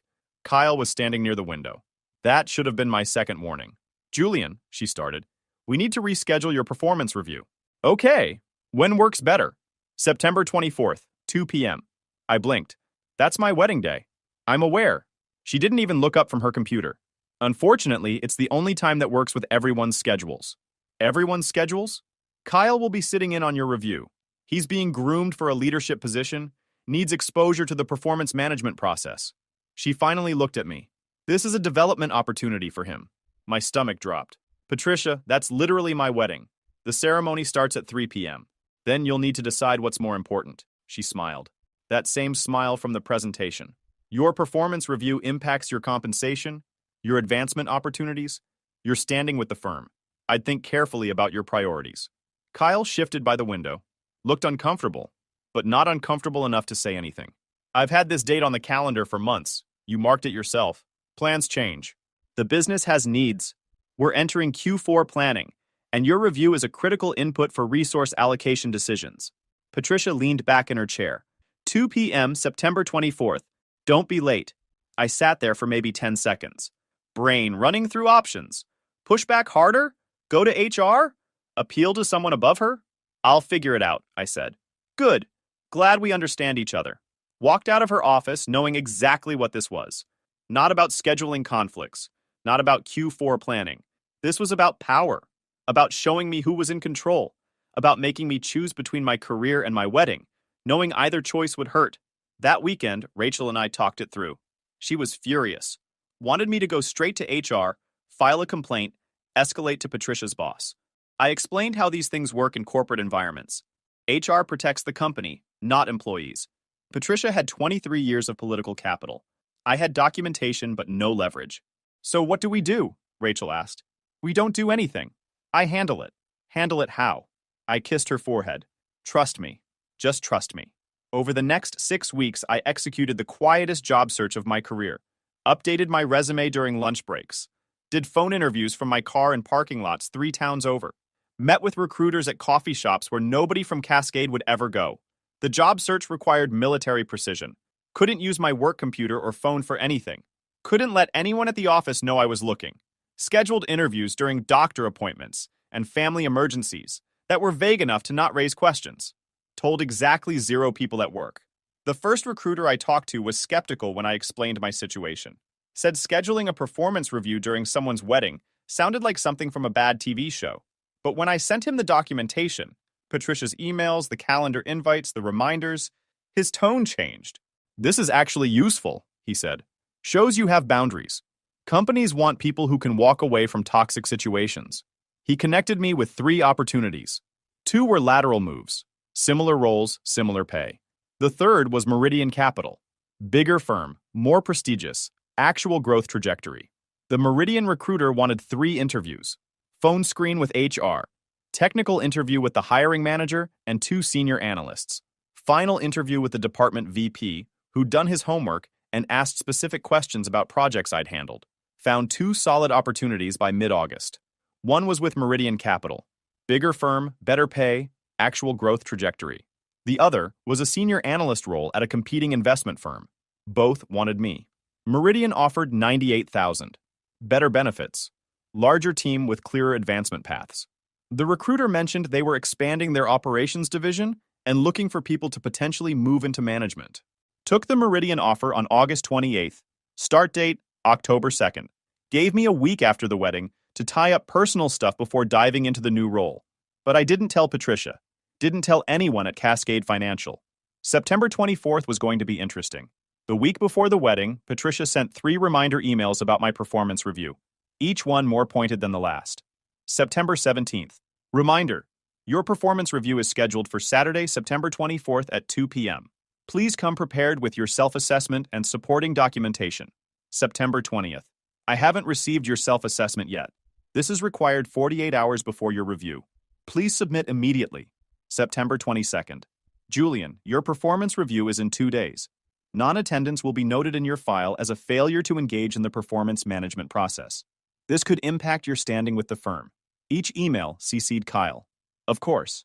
I replied to the September 22nd email at 11:47 p.m. Received. Will be there. Rachel looked over my shoulder while I typed it. You're really going? No, but she thinks I am. What's the plan? You'll see. Don't worry about it. Just focus on enjoying our wedding. She squeezed my hand. You're terrifying when you're calm like this. Learned from the best. I kissed her. This is going to be fun. September 24th arrived with perfect weather. Clear skies, 72 degrees, light breeze. The venue looked incredible. Outdoor garden ceremony, reception hall with floor-to-ceiling windows, everything we'd wanted. The venue was this historic estate about 40 minutes outside Portland. We'd toured 8 different locations before finding it. Rachel had fallen in love with the gardens immediately. Roses, hydrangeas, stone pathways winding through landscaped sections that looked like something from a fairy tale. The reception hall had these massive windows overlooking a small lake. Perfect sunset views. Cost us $8,700 for the venue rental, but worth every dollar. We'd been planning this day for 9 months. Every detail carefully selected. Flowers, seating arrangements, music, menu. Rachel had spreadsheets tracking everything. I'd handled vendor coordination and timeline management. Between us, we'd created something perfect. Rachel's family arrived around noon. Her parents drove up from Eugene with her 2 sisters. Her grandmother flew in from Arizona, cousins from Seattle. About 30 people from her side, all of them genuinely happy to be there. Her dad pulled me aside when he arrived, shook my hand hard. You make my daughter happy, he said. That's all I need to know about you. Planning to keep making her happy for the next 60 years. Good man. My family showed up 30 minutes later. Parents, younger sister, a handful of cousins. Smaller group, but good people. Mom was already crying before the ceremony even started. Dad looked uncomfortable in his suit, but proud. Sister helped Rachel's family with last-minute setup details. Everyone happy, excited, dressed perfectly. The photographer was already circulating, capturing pre-ceremony moments. Rachel's sister trying to pin flowers in her hair. Groomsmen adjusting ties and making stupid jokes. Bridesmaids laughing about something. Normal wedding chaos. I checked my phone at 1:30 p.m. Right on schedule. Patricia had sent another email at 1:15 p.m. Where are you? Your review starts in 45 minutes. Didn't respond. Put my phone on silent. Went to find Rachel. She was in the bridal suite with her sisters, dressed looking perfect, makeup flawless, absolutely radiant. Saw me and lit up. Hey, you're not supposed to see me before the ceremony. Traditional rules don't apply today. I pulled out my phone. Need you to do something for me. What? At exactly 2:30 p.m., I need you to text my phone. Doesn't matter what it says. Just send something? She looked confused but nodded. Okay. Why? You'll understand later. Promise. Walked back outside. My best man, a college buddy named Trevor, was corralling groomsmen for photos. He saw my face and raised an eyebrow. You good? Never better. You look like you're planning something. Just getting married today. That's the plan. The ceremony started at 3 p.m. exactly. Standing at the altar watching Rachel walk down the aisle, I felt nothing but peace. This was right. This was what mattered. Not performance reviews or corporate politics or proving points to middle managers who peaked 20 years ago. The officiant was Rachel's uncle, a retired professor who'd gotten ordained specifically to perform our ceremony. He'd worked with us to write vows that actually meant something instead of generic promises. When he asked if I'd take Rachel to be my wife, I didn't hesitate. I do.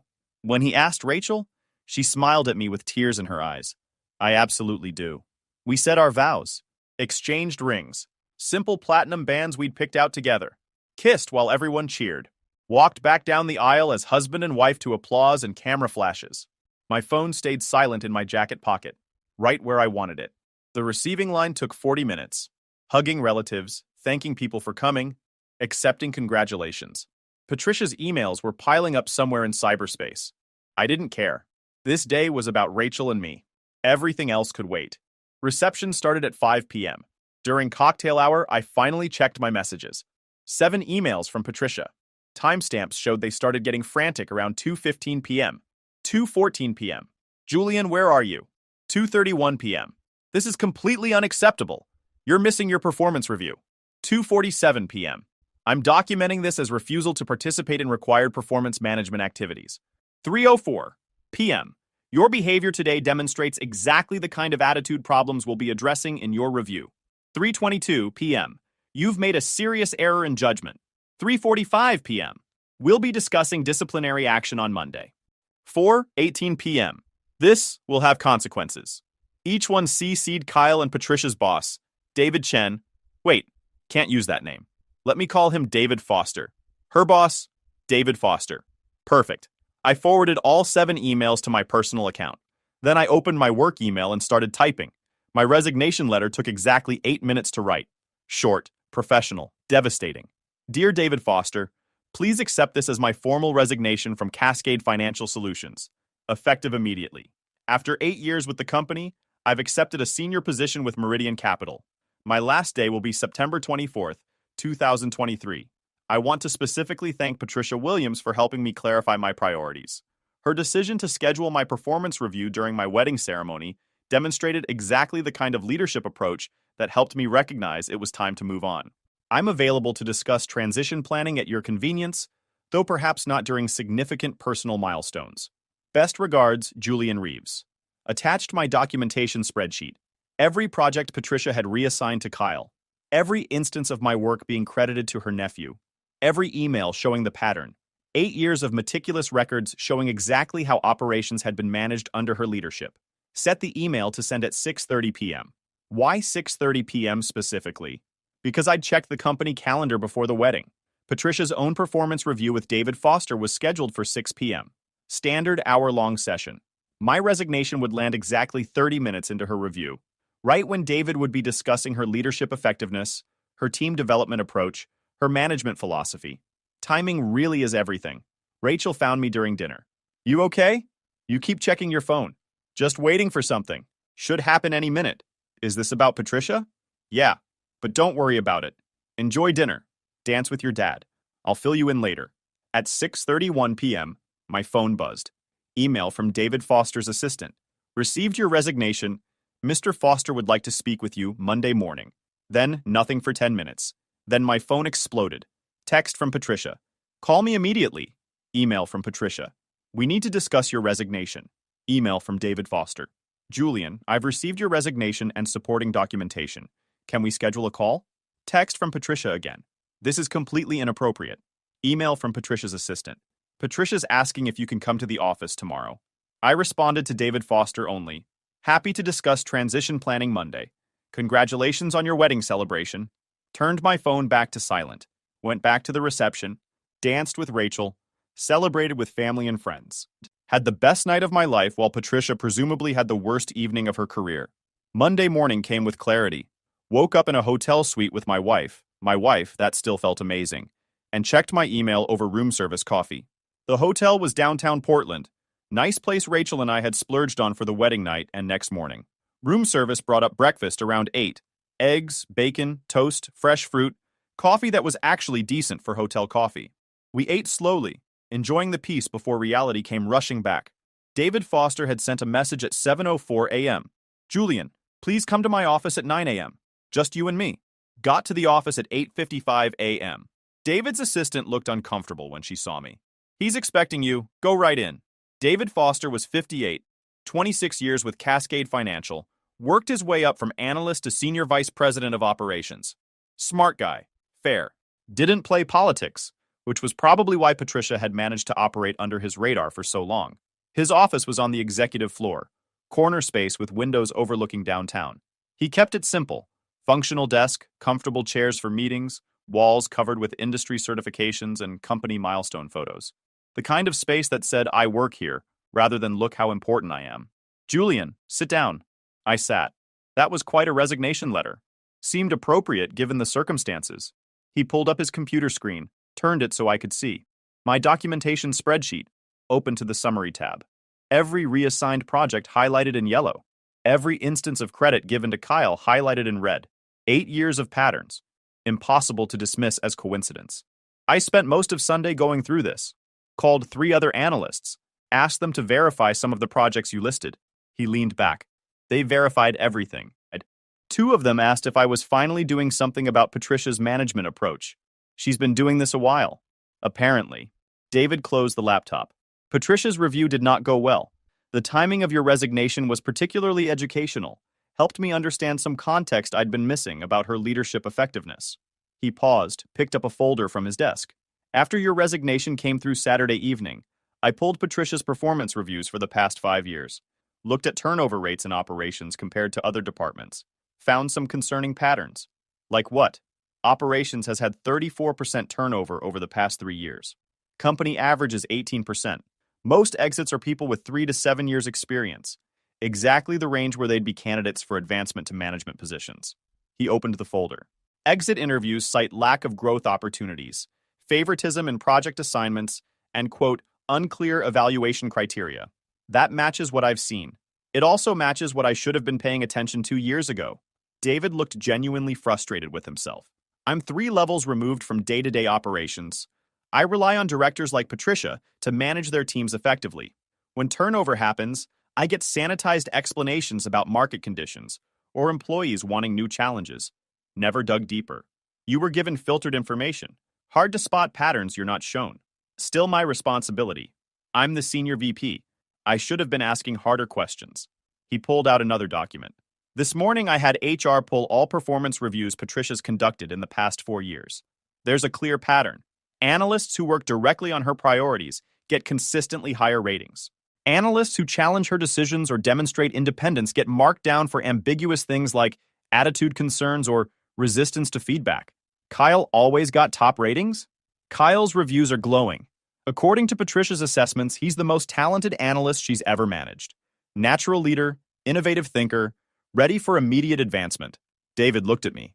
You know his actual performance better than anyone. Does that match reality? Kyle's competent at basic tasks when someone gives him clear instructions. Put him in an ambiguous situation requiring judgment, and he freezes. I've watched him panic over problems a second-year analyst should handle easily. That's what I suspected. But Patricia's been positioning him as her successor, advocating for creating an associate director position specifically for him. David closed the folder. Here's where we are. I can't keep you here. You've accepted another position, and honestly, after what Patricia pulled with your wedding, I wouldn't expect you to stay. But I want to understand the full scope of what's been happening in operations. The spreadsheet shows most of it. It shows project reassignments and credit attribution. What it doesn't show is impact on team morale, client relationships, operational effectiveness. He leaned forward. I need you to walk me through that. Completely candid conversation. No consequences. I spent 2 hours laying it out. How Patricia's nepotism had destroyed team trust. How Kyle's incompetence had created actual client issues that other analysts had to fix quietly. How the department's best people were interviewing elsewhere because they saw the same patterns I did. Gave him specific examples. The Morrison account where Kyle had presented incorrect reconciliation data to the client during a quarterly review. I'd caught it 20 minutes before the meeting, pulled him aside, walked him through the corrections. He'd thanked me privately, then presented the corrected data as if he'd prepared it himself. The Steadman portfolio, where Kyle had miscalculated dividend distributions, creating tax reporting errors that took me 3 weeks to unwind. Patricia had praised his proactive approach to the account, while I'd been working late nights fixing his mistakes.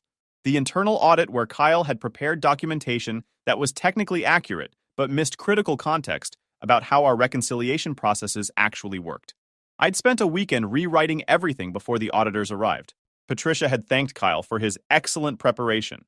David took notes the whole time, asked clarifying questions, requested specific examples with dates and witnesses. By the time we finished, he had enough detail to justify whatever needed to happen next. "Thank you for being direct," he said finally. "I should have seen this sooner. You were 3 levels removed from day-to-day operations. Hard to see what people are actively hiding. Still my responsibility." He stood up, extended his hand.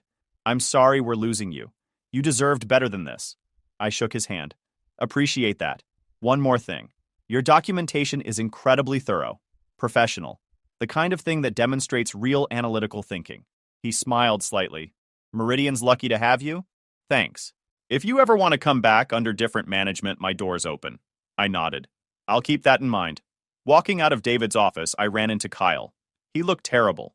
Dark circles under his eyes, suit wrinkled, tie crooked. "Julian, hey, can we talk?" "Not much to talk about." "I know you're leaving.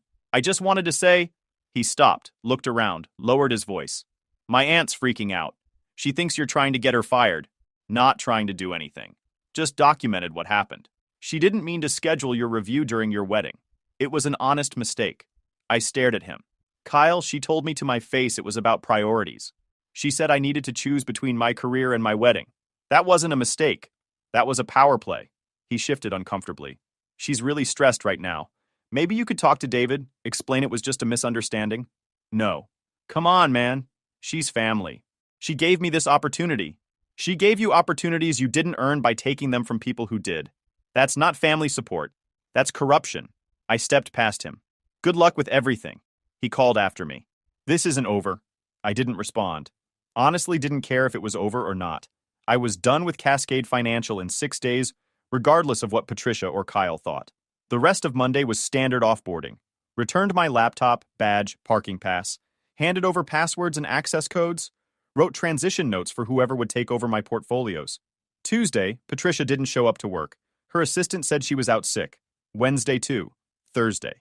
I heard through office gossip that she'd been placed on administrative leave pending an investigation into management practices. Friday was my last day.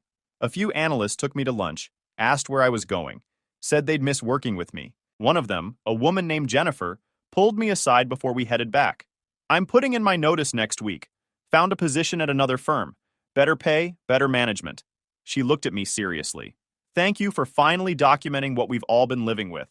Half the department's been afraid to say anything because Patricia has so much political capital." "Had," I corrected. Past tense. "Yeah, had." She smiled. "Enjoy Meridian. I've heard good things." My last email at Cascade Financial Solutions was sent at 4:47 p.m. on September 29th. Standard farewell message to the team, thanking people for 8 years of collaboration, wishing everyone success. Logged out, walked to my car, drove home to my wife. Rachel had dinner waiting when I got home. Nothing fancy, just pasta and salad, but perfect after a weird week. "How'd it go?" she asked. "Done. All of it. Clean exit." Patricia? On leave. Investigation into her management practices. Don't know what'll happen long term, but she's definitely having a bad month. Rachel smiled. "Good. She earned it." We ate dinner. Talked about honeymoon plans. We'd delayed the trip until after I started the new job. Wanted to go when I could actually relax. Decided on 2 weeks in Portugal. Flights, hotels, itinerary, normal married couple stuff. Later that night, lying in bed, Rachel asked the question I'd been waiting for. "Why didn't you just go to HR earlier? Why wait until the wedding to quit?" Because HR would have protected Patricia. She has 2 decades of tenure, political relationships, institutional knowledge. I'm a senior analyst with documentation. Who do you think they'd support? But after she scheduled your review during the wedding, after that, I had leverage. She showed everyone exactly who she was, made it impossible for leadership to ignore. If I'd quit earlier, they could have painted it as sour grapes. Quitting after she tried to force me to choose between my wedding and my career? That's indefensible. Rachel thought about that. You're kind of scary when you think things through. Learn to be patient. Corporate environments reward long games. And the timing? Sending your resignation during her review? I smiled. That was just payback for the smile she gave me when Kyle took credit for my integration project. Wanted her to understand that timing matters. Priorities matter. And sometimes the person you underestimate is the one who destroys you. Rachel kissed me. Remind me never to get on your bad side. You won't. You're on my good side forever. October 2nd arrived with surprising calm. Started at Meridian Capital, got the standard new employee orientation, met my new team. Everyone professional, competent, no obvious nepotism or political warfare. Just people doing good work together. My new manager was a guy named Frank. Early 40s, 12 years with Meridian, straightforward communication style. First one-on-one, he laid out expectations clearly. Here's how I manage. I tell you what needs to be done. You tell me if you need resources or support. We work together to solve problems. No surprises, no politics, no games. That work for you? That works perfectly. Good. I've read through your portfolio from Cascade. Impressive documentation, strong analytical approach. We're glad to have you. Over the next month, I settled into the new role. The work was similar to Cascade, but better organized. Clearer priorities, more rational decision-making, competent leadership that actually valued expertise. Meanwhile, back at Cascade Financial, things were falling apart. I heard through Jennifer, who'd left Cascade 2 weeks after me, that Patricia's investigation had expanded. HR had interviewed 23 current and former employees. 7 analysts had come forward with similar stories about credit attribution, project reassignments, and nepotistic favoritism. Kyle had been quietly transferred to a different department. No more special projects. No more client presentations. Just standard analyst work reporting to someone who wasn't his aunt. By mid-November, Patricia resigned. Official story was she was pursuing other opportunities. Real story, according to Jennifer, was that David Foster had given her a choice: resign with severance or get terminated for cause after the investigation concluded. She took the resignation. 3 months later, I got a LinkedIn message from Kyle. Subject line: apology. Julian, I know you probably don't want to hear from me, but I wanted to apologize for how everything went down at Cascade. My aunt convinced me I deserved those opportunities, that I was being groomed for leadership. I didn't realize until after she left how much damage her favoritism caused. I'm working under new management now. It's humbling. I'm learning what actual competence looks like versus getting credit for other people's work. You were right about everything. I'm sorry I didn't see it sooner. Kyle. I read it twice. Thought about responding. Decided there wasn't much point. The apology was for him, not me. Catharsis for his guilt, not actual amends. Deleted the message, moved on. December brought promotions at Meridian. Standard annual review cycle. Frank called me into his office on December 18th, exactly 11 weeks after I started. You've made significant contributions already. Strong analytical work, excellent client relationships, solid documentation practices. He slid a folder across the desk. We're promoting you to principal analyst. 22% raise, expanded portfolio, leadership development track. I opened the folder. Everything he'd said in writing. Effective January 1st. This is based on merit, Frank continued. Your work, your contributions. Not politics, not tenure, not anything except performance. I appreciate that. You've also mentioned your wife works in pharmaceutical research. Meridian's expanding into healthcare portfolio management. If she's interested in consulting work, we've got projects that could use her expertise. Rachel had mentioned wanting to do more consulting. Extra income, flexible schedule, chance to apply her research background differently. I'll let her know. No pressure, just wanted to make the connection available. That night, I told Rachel about the promotion and the consulting opportunity. She was excited about both. You did it, she said. Got out of that toxic environment, landed somewhere better, got promoted within 3 months. That's incredible. Help that Patricia gave me the perfect exit story. Hard for new employers to not respect someone who quit after their boss scheduled a performance review during their wedding. Rachel laughed. You really did use that in interviews? Why not? It's true. Shows I have boundaries. Shows I won't tolerate disrespect regardless of career implications. Employers like that. You're something else. I'm something else you're married to. Lucky me. 6 months after leaving Cascade Financial, I ran into David Foster at an industry conference. He was there representing Cascade's new operational structure. I was there presenting on portfolio reconciliation innovations Meridian had implemented. We grabbed coffee during a break. You're doing well, David observed. Heard about your promotion. Congratulations. Thanks. How's Cascade? Better. We restructured operations completely. New director, new processes, actual merit-based advancement. He sipped his coffee. Your documentation helped justify everything. Several other analysts came forward after you left. The investigation found systemic problems that had been building for years. Glad it helped. Patricia's working for a smaller firm now. Different city. From what I hear, struggling to adjust to an environment where nepotism doesn't fly. Shame. David smiled slightly. Kyle's still with us. Different department, like you probably heard. He's actually doing okay now that he's being held to real standards. Turns out he's not incompetent, just was never challenged to actually develop competence. That's good, I guess. It is. The department's healthier overall. Morale's up. Retention's better. We're hiring people based on merit. He paused. You helped make that happen, whether you intended to or not. I just documented what I saw. You did more than that. You set a boundary, showed people it's possible to push back against toxic management without destroying your career. David extended his hand. Thank you. Genuinely. We shook hands. Parted ways. I didn't think much about Patricia or Kyle or Cascade Financial after that. If you enjoyed this video, please hit that subscribe button. It really helps the channel and help us bring you more and better stories. Thanks. After my business sank. She returned after a year with bruises. Hello everyone, I am 36 years old. My ex-wife Vera is 29 years old. Vera and I were married for only 3 years before everything went downhill for me. She showed her true colors. Vera and I dated for a year and 4 months before we got married. Soon after we started dating, I told Vera that I aspired to start my own business. So I worked day and night. I had a part-time job on top of my regular job. I used the money from my day job to pay for rent, bills, and food while the money from my part-time job went into funding my business. Vera worked as a sales manager at a retail store, and she seemed very supportive of my business idea at the beginning of our relationship. She even pushed me to work harder to expand the business. However, after we got married, she didn't seem very interested in the business anymore. She even jokingly told me to focus on other important things besides the business.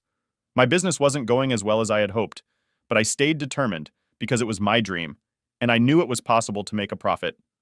Fast forward to the first year of our marriage. After several meetings and much persuasion, I had a great opportunity when one of my rich friends offered to invest in my business. Vera and I were over the moon celebrating a victory. She pretended to believe in me and constantly pushed me to do things. My business was a small logistics company that I had been nurturing for a long time, believing that with proper management, it could become one of the biggest companies in our state. With the funding, I bought more delivery bikes and truck to transport goods. With the additional bikes, the business took off and our income increased. I also invested some money in marketing and signage, which paid off. However, I noticed a significant change in Vera's mentality shortly after receiving the investment. We started arguing almost every day, and the reason was always money. She argued because she wanted me to give her money to go shopping, move to a bigger apartment, and go on a week-long vacation, all of which were expenses that should have been invested in my business when I opposed the idea. She got angry. I understood her desire for shopping, and I even promised to give her money to buy a beautiful Chanel bag that she had been admiring. But she wanted more. She claimed that she was happy about the investment because she believed it would benefit her. I was taken aback by her demands because I knew how much I had struggled with my business and how hard I had worked. I prayed for a financial miracle every day, and when it finally came, I didn't expect her to ask for so much. At that moment, even if I took her shopping, moved to a bigger apartment, or went on vacation, it would have been with the profits my business would have generated in the long run, not with the money I needed to invest and grow it. I told her that the money was not for a personal use, that it needed to be returned with interest to my friend who had invested it. But everything I said fell on deaf ears, and she kept pestering me about it. She started calling me selfish and accused me of trying to keep all the money my friend had given me for myself, even though I hadn't worked to earn it. When her words didn't affect me as she expected, she switched to the emotional aspect and would try all night. Throughout the week, we argued and argued when I couldn't take it anymore. I agreed to take her shopping with a budget to bring peace. Then I invested the rest of the money in my business. I did it for Vera because I loved her, even when she showed no sympathy. As I mentioned before, with the addition of the bikes and delivery trucks, the business skyrocketed, and we were able to expand to more areas than before. It even got to the point where I had to quit my main job and side jobs to focus more on the business. I did everything I could to take it to the next level, and the money I made monthly was enough to pay my part of the rent and bills and use the remaining to pay off the loans. About 2 months after my business started improving, Vera's daughter from a previous relationship claimed that since I was doing well financially, I should take care of the house like a man. She was tired of splitting everything 50-50, even though I made more than twice her monthly salary. At first, when she mentioned it, I thought it was a joke, but when she refused to contribute to rent and other bills, I realized she wasn't joking. I tried to explain to her that it wasn't wise for me to handle the entire financial burden of the house because it would set me back instead of moving forward. But she refused to listen. She also had to pay back the investment money to my friend at a disgusting interest rate. She mentioned that she had friends whose husbands didn't earn as much as me, but still took care of their wives, children, and families independently. So why couldn't I do the same? This question was a slap in my face, but I didn't let it affect me. At that point, I was tired of constantly arguing with Vera. It was almost as if she had changed as soon as the money came in, and my business wasn't thriving as I had hoped. I was the one paying all the bills at home, the rent, buying groceries, and paying for gas every month. I would be lying if I said doing all that didn't affect my business because it did. Nowadays, we act as if the business is solely mine. My main reason for starting a business was that I didn't want to be stuck in a 9-to-5 job with overtime for the rest of my life, and I didn't want that for Vera either. Everything I did was to have a good life and possibly give our children the kind of life we never had. But the more I raised Vera's demands and expectations, the more I felt like she wasn't interested in my work at all. I married her because I thought she had her mind focused, and we agreed that we would love to have multiple businesses together across the country and even around the world. But when it came to growing, the only business we had together, she became a completely different person. She stopped contributing to the house and preferred to spend the money she earned on clothes, shoes, wigs, and anything she wanted while I took care of the bills for another year and a few months. I tolerated it and tried to grow my business. Sometimes she would take my credit card to go shopping with her friends. So you can imagine that when I was going through tough financial times, my business would take 1 step forward and 3 steps back. Unfortunately, I couldn't continue like that because I had to pay back the money with interest and I found myself in serious debt problems. I had to step back for a while. It got so bad that I had to sell all my bikes, my personal car, and family heirlooms to pay off the debt. In the end, I was left with nothing, not even a cent. When this happened, I went through hell at various hands. She started saying terrible things to me, saying something like, "We would have used the funding money to live a good life, but because of my greed, I lost everything." As if her harsh words and verbal lashings weren't enough, she completely changed. We used to split household chores, but when my business went under, she told me to do my own laundry, cook my own meals, and clean the house. Since I was at home, apparently not working, she would literally seize every opportunity to rub it in my face how she was making money while I was unemployed. She aggressively pursued jobs to cover her expenses. After going through such a big loss, the business was the least of my concerns.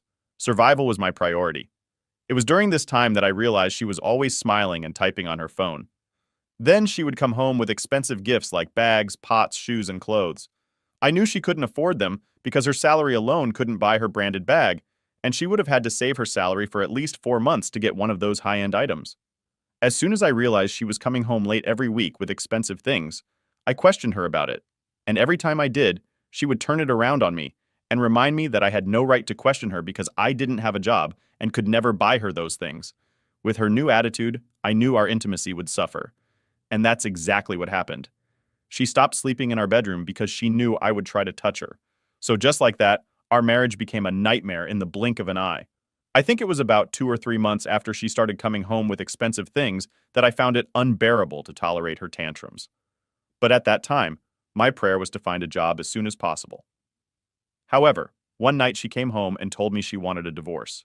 She said she couldn't stand being married to me anymore, and revealed that she had married me because she thought I had a promising future, which apparently didn't impress her. I didn't try to beg or convince her in a way I knew it was coming. I was already tired of everything, and I believed that divorcing was the right thing to do. Even though I loved her, I couldn't live or stay married to a woman who mocked me, insulted me, and made me feel useless at every opportunity she had. So I signed the papers. She moved out before our divorce was finalized. Shortly after our divorce, I was at home thinking about my life when she messaged me on Facebook. When I opened it, it was a photo of her in a bikini on a yacht with my rich friend. It was the same rich friend who had financed my business, and I couldn't feel more betrayed at that moment. It all made sense. The expensive gifts, the perfumes coming home late with new items. I couldn't even cry because what she had done already surpassed the phase of expressing my anguish in tears. I even felt sorry for her because my rich friend had a history of using women and had been divorced 4 times. In response to the photo she sent to taunt me, I replied, "Enjoy it while it lasts." And then I blocked her. Moving on was difficult, especially without a job and without someone supporting me financially and emotionally. It was tough, and there were days when I thought about ending things because I was mentally in a very dark place. I even moved in with my younger brother because I couldn't afford rent or my basic needs. 4 months after Vera left me, I got a job. The salary wasn't as good as my previous job, but it was a motivating start for me. I worked very hard, did overtime, and was able to split the rent and bills with my brother for 2 months before I got my own place. My new workplace was where I met Crystal, 47-year-old woman who treated me with a special affection. She was obviously older, and at first I didn't understand why she brought me lunch, asked if we could go out together, and so on.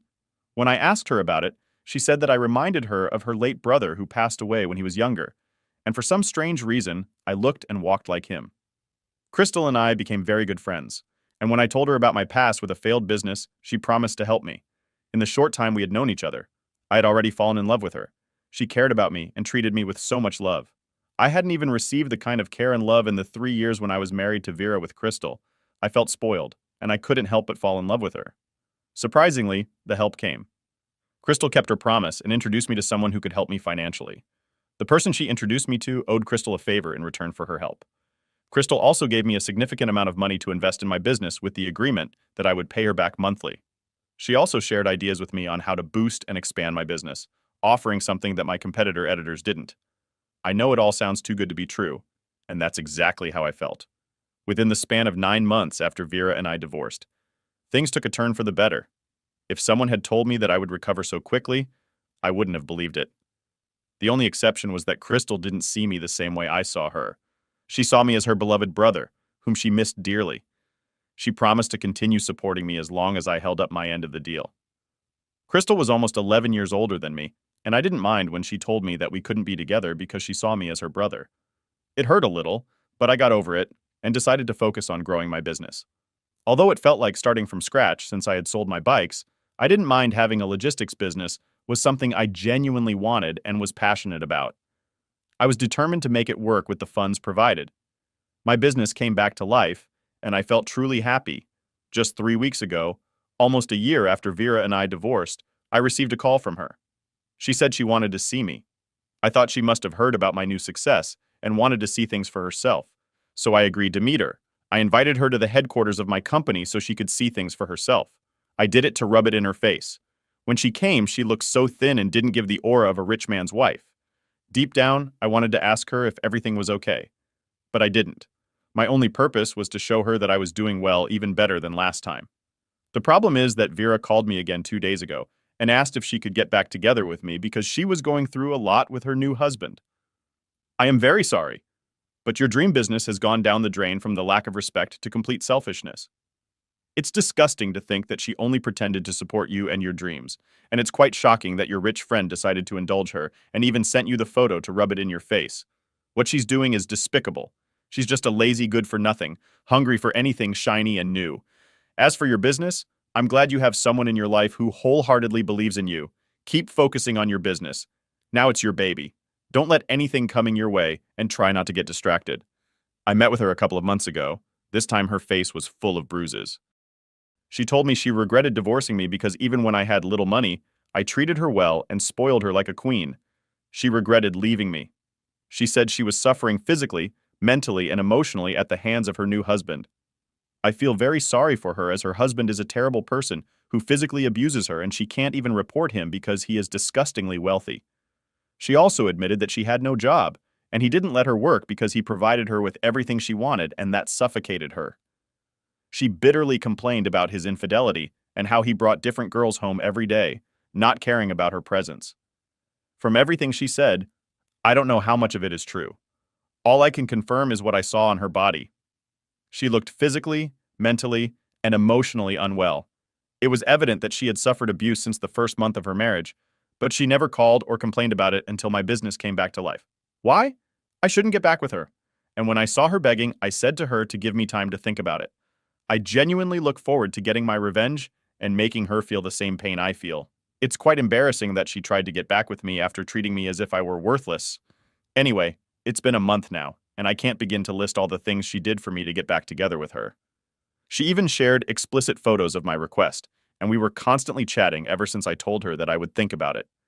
It was almost as if she was handed to me on a silver platter. All I needed was a month. She made it very easy for me. During that month, she did everything I asked her to do. Even getting shocked and cheated, I planted a kiss on her cheek, and she couldn't stop smiling and greeting me as she headed towards her car that day. I deliberately asked her to send me the explicit photos because I knew that after everything, desperate times call for desperate measures. So, after I had enough of her explicit photos, I compiled all our chats about how she would divorce her husband and all the horrible things he had done. I unblocked my friend and sent him all the photos and screenshots of our conversations. Then I left him a message saying, "Helping you dodged a bullet, bro." I waited for him to see the message, and as soon as he did, I received a call from Vera. She was crying and breathing heavily over the phone when she finally could speak. She told me that her husband had kicked her out of the house and confiscated everything he bought for her because, according to his words, it had been years and nothing, and she had to leave with nothing. After crying and insisting, she told me that she was coming to my house so we could officially be together as we had planned.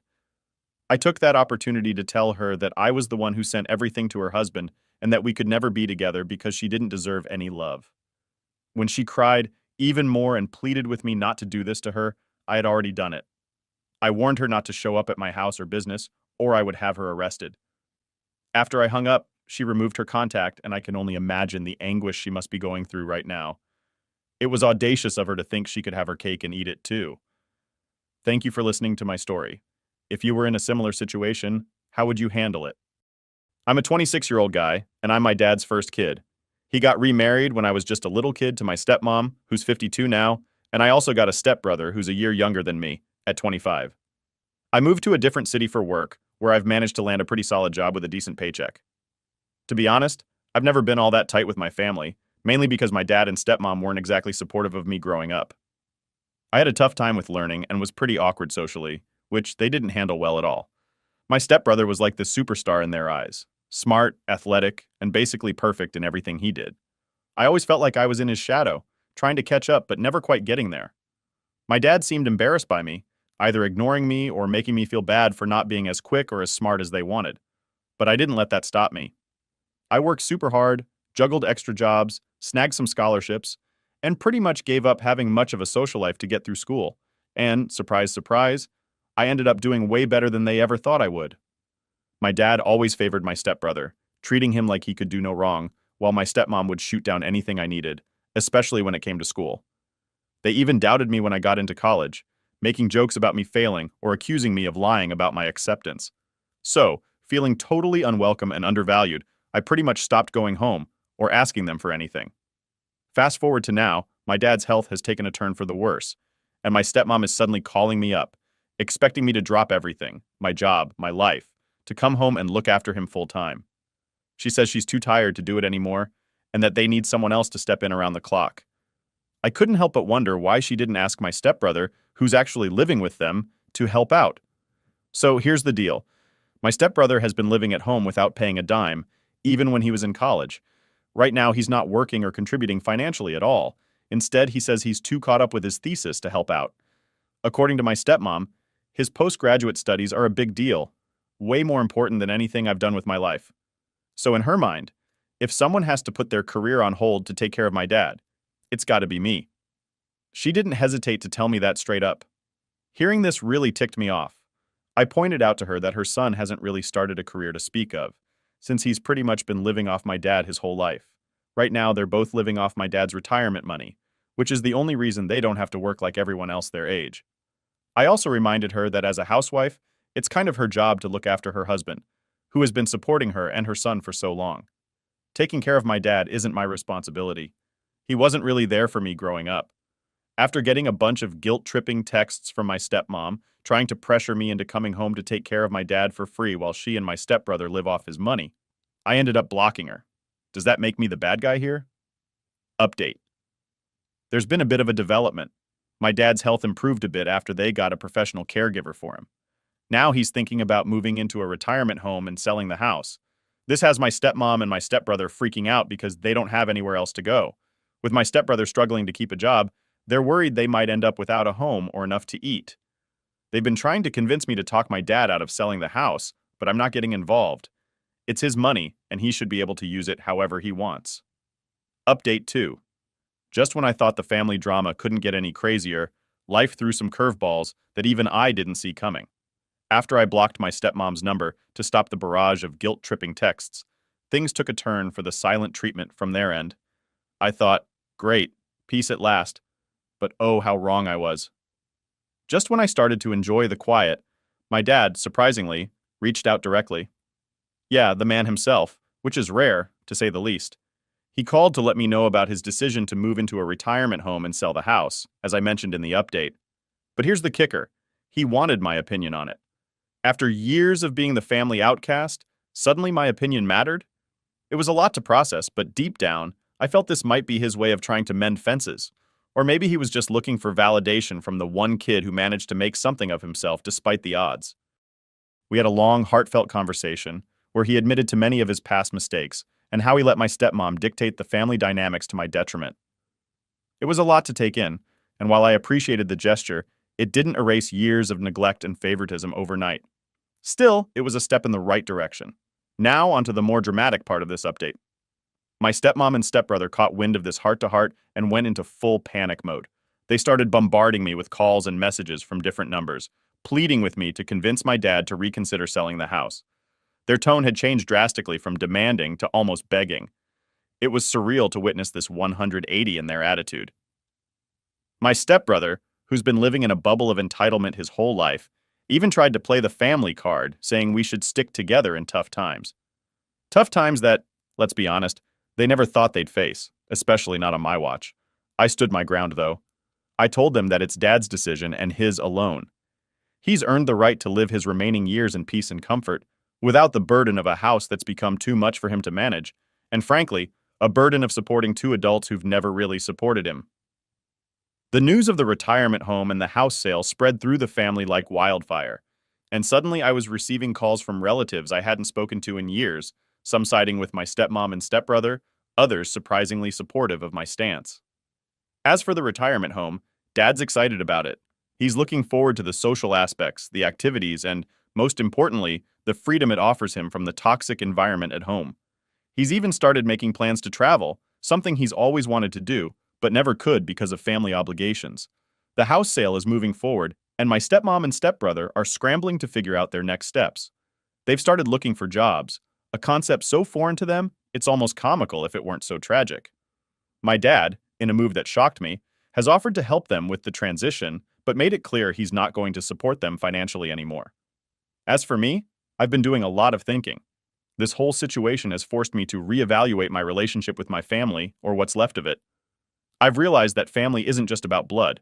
It's about who shows up for you, who supports you, and who stands by you through thick and thin. I'm cautiously optimistic about rebuilding my relationship with my dad. As for my stepmom and stepbrother, I'm keeping them at arm's length. I've learned the hard way that some relationships are too toxic to save. And that's okay.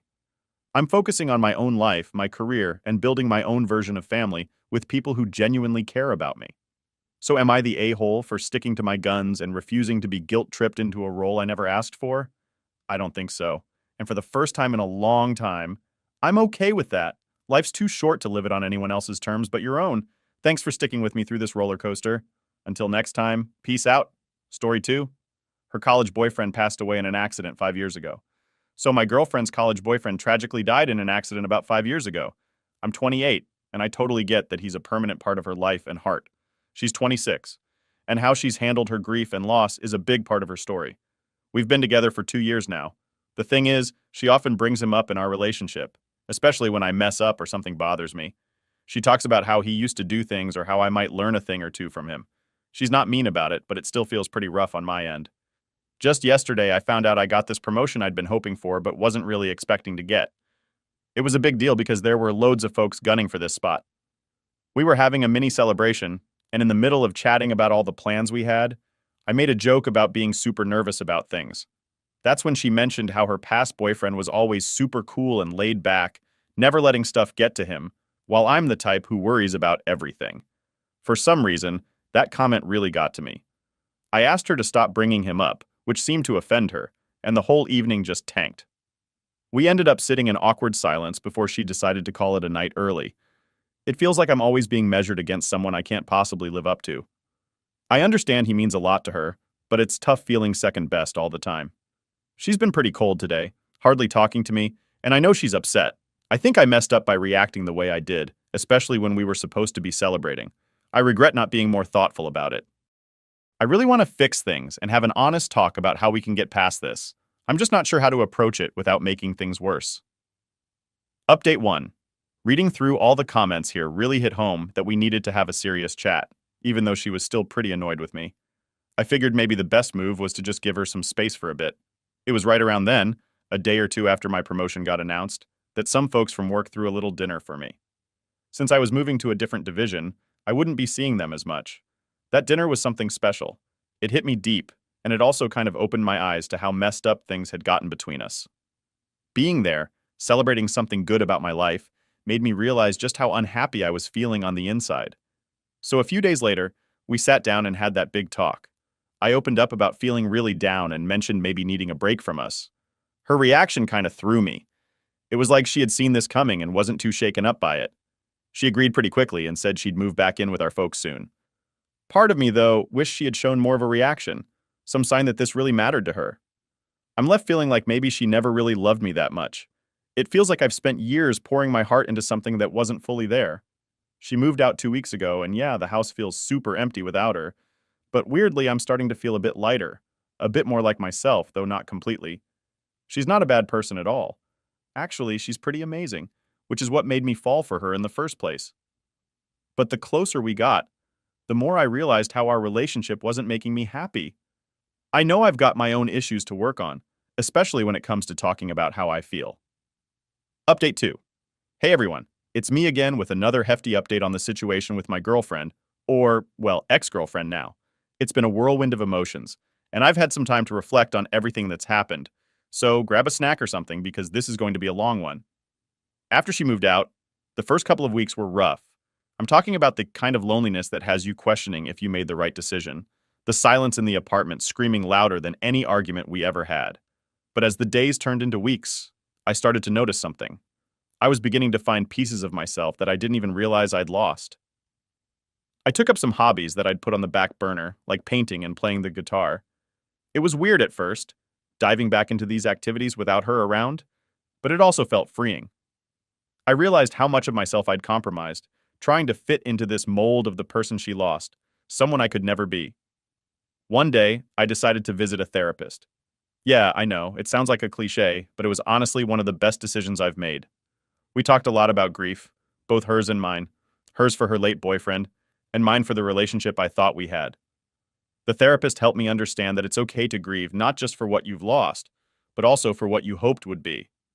We also unpacked the whole comparison issue. It was a relief to finally talk about it openly, without fear of hurting someone's feelings. The therapist pointed out that while it's natural to cherish memories of lost loved ones, it's not fair to hold current partners to the standards of those who've passed. It was like a light bulb went off in my head. As for my ex, she reached out a few times, mostly to check in and see how I was doing. It was awkward at first, but those conversations helped bring some closure. She admitted that she had been clinging to the past because it was safe, and she apologized for not being fully present in our relationship. Hearing that hurt, but it also brought a sense of peace. It confirmed that ending things was the right move for both of us. I've been doing a lot of soul searching and working on myself since then. I'm learning to be okay with being alone, understanding that it's an opportunity to grow and not a sentence to loneliness. I've also been reflecting on what I want in a partner, realizing that I need someone who sees me for me, not as a shadow of someone else. And you know what? I'm slowly starting to feel better. Not 100% yet, but there's a light at the end of this tunnel. The breakup taught me a lot about myself, about boundaries, and about what I want in life. It's been a tough journey, but I'm grateful for the lessons learned. So to anyone out there going through a rough patch, whether it's in a relationship or just in life, know that it's okay to take a step back and prioritize your own well-being. It's not selfish, it's necessary. And sometimes the end of one chapter is just the beginning of another, possibly even more beautiful story. Thanks for sticking with me through this saga. Your advice and support have meant the world to me. Here's to moving forward, to new beginnings, and to finding happiness within ourselves before seeking it in others. Peace out. Next story. Am I the jerk for not forgiving my wife for kissing another guy, even though she was suffering from PPD? Am I the jerk for wanting separation and co-parenting instead of working on my marriage? About a year after my wife gave birth, things really started to change with her. She became super angry all the time, didn't trust anyone, and seemed really paranoid. I'm pretty sure her mom was stirring things up against me because my wife kept accusing me of cheating. Whenever I wasn't around, she and her mom would talk trash about me over the phone. Then out of the blue, she told me she was leaving. Her mom was even there, helping her pack up. She took our daughter and moved in with her mom. That same night, she called me up, saying she kissed another guy and threw the cheating accusation back in my face, asking how it felt. That was the last straw for me, and I told her not to bother coming back. After that, she kept trying to reach me, calling nonstop, but I just couldn't deal with it and didn't answer. 2 days later, she showed up at our house, admitting she needed help with her mental health. I took her to the hospital, and they diagnosed her with postpartum depression, PPD, starting her on medication. Gradually, she began to seem more like herself again. Now that she seems better and more in control, I felt it was the right time to end things. So I handed her divorce papers a few days back. She's really upset, pleading with me not to go through with it and blaming her actions on the PPD. I get that PPD messed with her head, but cheating is something I can't just brush off. I could have forgiven almost anything else, but cheating crosses a line for me. So I'm moving forward with the divorce. Am I the jerk? Next story. Am I the jerk for kicking my boyfriend out, his kid out because his son was constantly scaring my baby on purpose? So, here's the deal with my situation, which has been pretty intense lately. I've been dealing with some tough postpartum depression, PPD, and I'm honestly not sure if it's messing with how I see things or not. I've been with my boyfriend for a solid 6 years, and he's got this 12-year-old son, Jake, from before us. We've all been living in my place for the last couple of years, and just recently we welcomed a little baby girl into the mix. She's just 3 months old now. Jake's really sweet with his little sister, always wanting to help out and hold her. And here's where things get tricky, he's got this habit of scaring her on purpose. He walks up, yells, "Rah!" right in her face, and then cracks up laughing when she gets startled and cries. He says he's sorry, but he's still laughing, you know? I've lost my cool over this more times than I can count, telling him it's not cool and it's actually hurting her. A few days back, I hit my limit and told both him and my boyfriend that if Jake pulled this stunt again, I'd be asking them to leave. My boyfriend sometimes says I'm just making a big deal out of nothing. He thinks it's normal for kids to find it funny when babies get startled, mentioning something about Jake doing the same to his half-brother when he was a baby. So after I laid down the law, Jake looked really bummed and just retreated to his room. But the behavior didn't stop. Like, just last night, he scared her again right when I stepped out for a sec. My boyfriend stepped in that time, but then it happened again later that evening. That was it for me. I told them they needed to pack up and head out. Jake tried to say sorry, claiming it's just what he does, and my boyfriend tried to downplay it all. But I wasn't having any of it.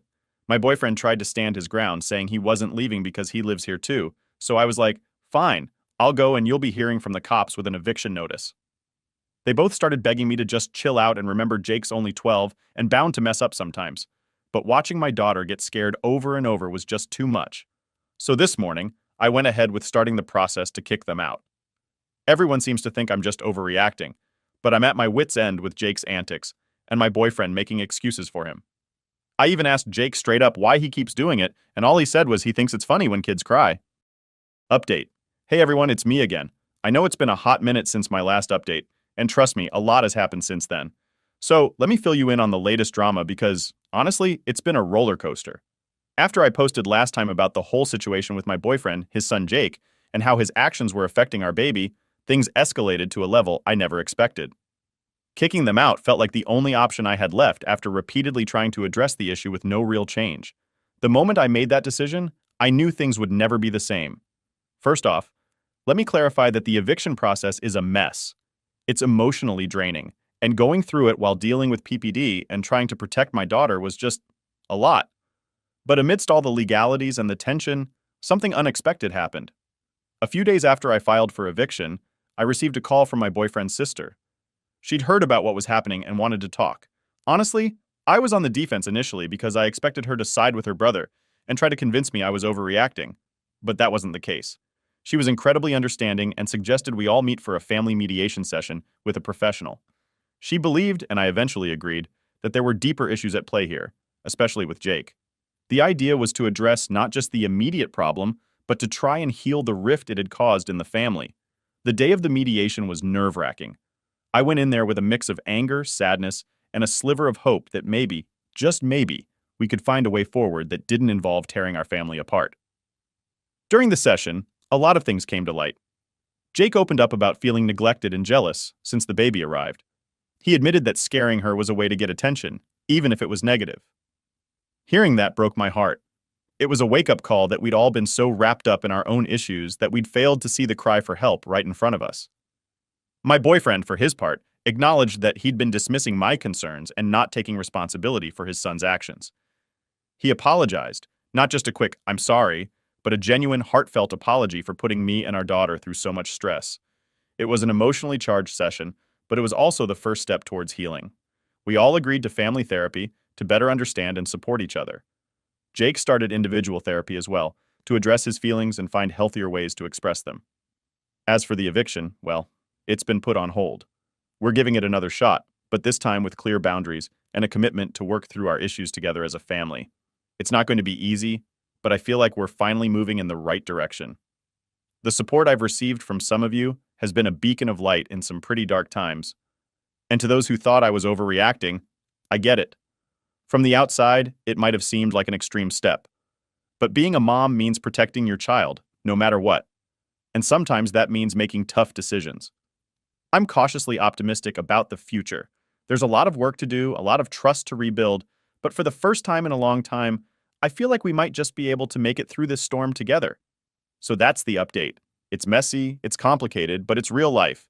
Here's hoping the next chapter is a little less dramatic and a lot more peaceful. Thanks for sticking with me through this saga.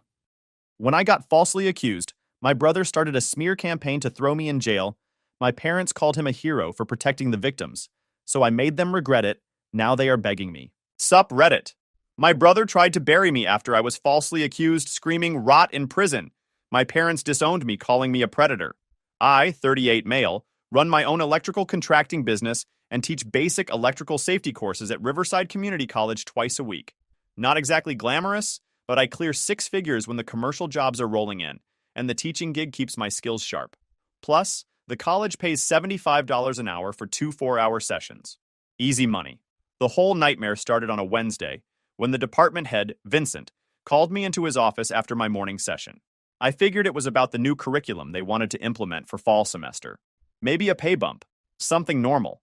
Vincent was sitting there with Dr. Helen, the student services director, and some college attorney whose name I didn't catch because I was too busy reading the room. The vibe was funeral home wrong. Too many serious faces for a scheduling conversation. James, thanks for coming in. Vincent had his hands folded like he was about to deliver bad news about a terminal diagnosis. We need to discuss some allegations that have surfaced regarding your conduct at the Skills USA competition last month. My brain immediately went to red alert. What allegations? 2 students have filed separate reports claiming inappropriate physical contact occurred during the competition weekend in Sacramento. Given the serious nature of these claims, we're placing you on immediate administrative leave pending a full investigation. I stared at him like he'd sprouted a second head. What competition? Skills USA Regionals, April 12th through 14th in Sacramento. I wasn't at that competition. Dr. Helen leaned forward with this practiced counselor voice that made my teeth hurt. James, I understand this must be shocking to hear. These situations are always difficult, but what's most important is that we take student safety seriously and ensure proper protocols are followed. I wasn't at the competition, I repeated, slower this time. I was on a job site, running a 3-phase installation at the new medical complex downtown. I can pull the permits, the inspection reports, everything. Vincent's expression didn't shift. We'll review all documentation as part of the investigation process. But given the consistency of the reports and the severity of the allegations, we feel immediate suspension is the appropriate response. Consistency of what reports? I wasn't there. I didn't go to Sacramento. I was 70 miles away running conduit through a hospital that has security cameras on every floor. Vincent finally said, "Your name is on the trip roster." Like that was checkmate. I told him the roster was wrong and offered to prove I was on a job site the entire weekend. Nobody even pretended to care. The attorney finally spoke up. Some rehearsed corporate nonsense about liability and proper procedure. We need you to collect your materials and exit campus today. Someone from HR will be in touch about next steps. That's when I understood. They'd already decided. Evidence was just an inconvenience that might complicate their neat little narrative. Can I at least know what I'm specifically accused of? Student privacy laws prevent us from sharing details without signed releases, Dr. Helen said smoothly. But the nature of the allegations warrants immediate action. I wanted to pull out my phone right there and show them the work orders, the signed inspection documents, the time-stamped photos I'd taken of the installation for the project file. But something about how they were all sitting there in this unified wall of bureaucratic certainty told me it wouldn't matter. They'd chosen their story. I was just the obstacle. I cleared out my desk in 15 minutes. Grabbed my tools, a couple of reference books, some flash drives with lecture materials. The whole time I kept thinking about April 12th. I remembered that weekend perfectly because the hospital job had been a nightmare. Critical path work with inspections scheduled for Monday morning. I'd been on site from 6 a.m. to 7 p.m. Friday, Saturday, and Sunday, supervising a crew of 4 guys while running the rough-in myself on the surgical wing. My back had been killing me by Sunday night. I'd gone home and soaked in a hot bath for an hour. I had permits with my signature, inspection reports, progress photos, daily logs, 4 electricians who'd worked alongside me the entire weekend. My phone had probably pinged off the hospital's cell tower 200 times over those 3 days. 10 minutes of checking records would have cleared this up instantly. They didn't want to check. I called my parents from the truck. My dad answered on the second ring. They're accusing me of something that's physically impossible, I said. No preamble, no drama. 2 students claim I did something at a competition I wasn't at. They suspended me. My mom got on speaker. Her voice had that edge she gets when she sees an opportunity. What exactly are they saying happened? They won't tell me specifics, but they said it was at the Skills USA competition in Sacramento. I was working the hospital job that entire weekend. There was a pause. Then my dad. Do you have proof? Signed permits, inspection documents, work crew witnesses, site photos, everything. Then we'll handle this, he said. But his tone wasn't reassuring. It was calculating. Come by the house tonight. We need to discuss strategy. That night, I pulled every piece of documentation I had. Permits with my signature as the license holder on site. Inspection reports from 3 separate walkthroughs that weekend. Hospital security badge logs showing entry and exit times. Crew statements. Progress photos with timestamps. Everything organized, chronological, airtight. Proof that didn't just suggest innocence, but demonstrated physical impossibility. I wasn't in Sacramento. I was 70 miles away on a job site that left a paper trail any first-year law student could verify in 10 minutes. I sent it all to Vincent at midnight with a subject line. Documentation, April 12th to 14th hospital job. He never responded. My brother Brandon called me Thursday morning at 8:30. I was still half asleep, but we'd grown up in the same house and shared the same last name, so I figured blood would count for something. Then I remembered. Brandon had always needed to be the better son. When I started my business at 26 and bought my first house at 28, he'd spent Thanksgiving dinner explaining to everyone how real careers required advanced degrees.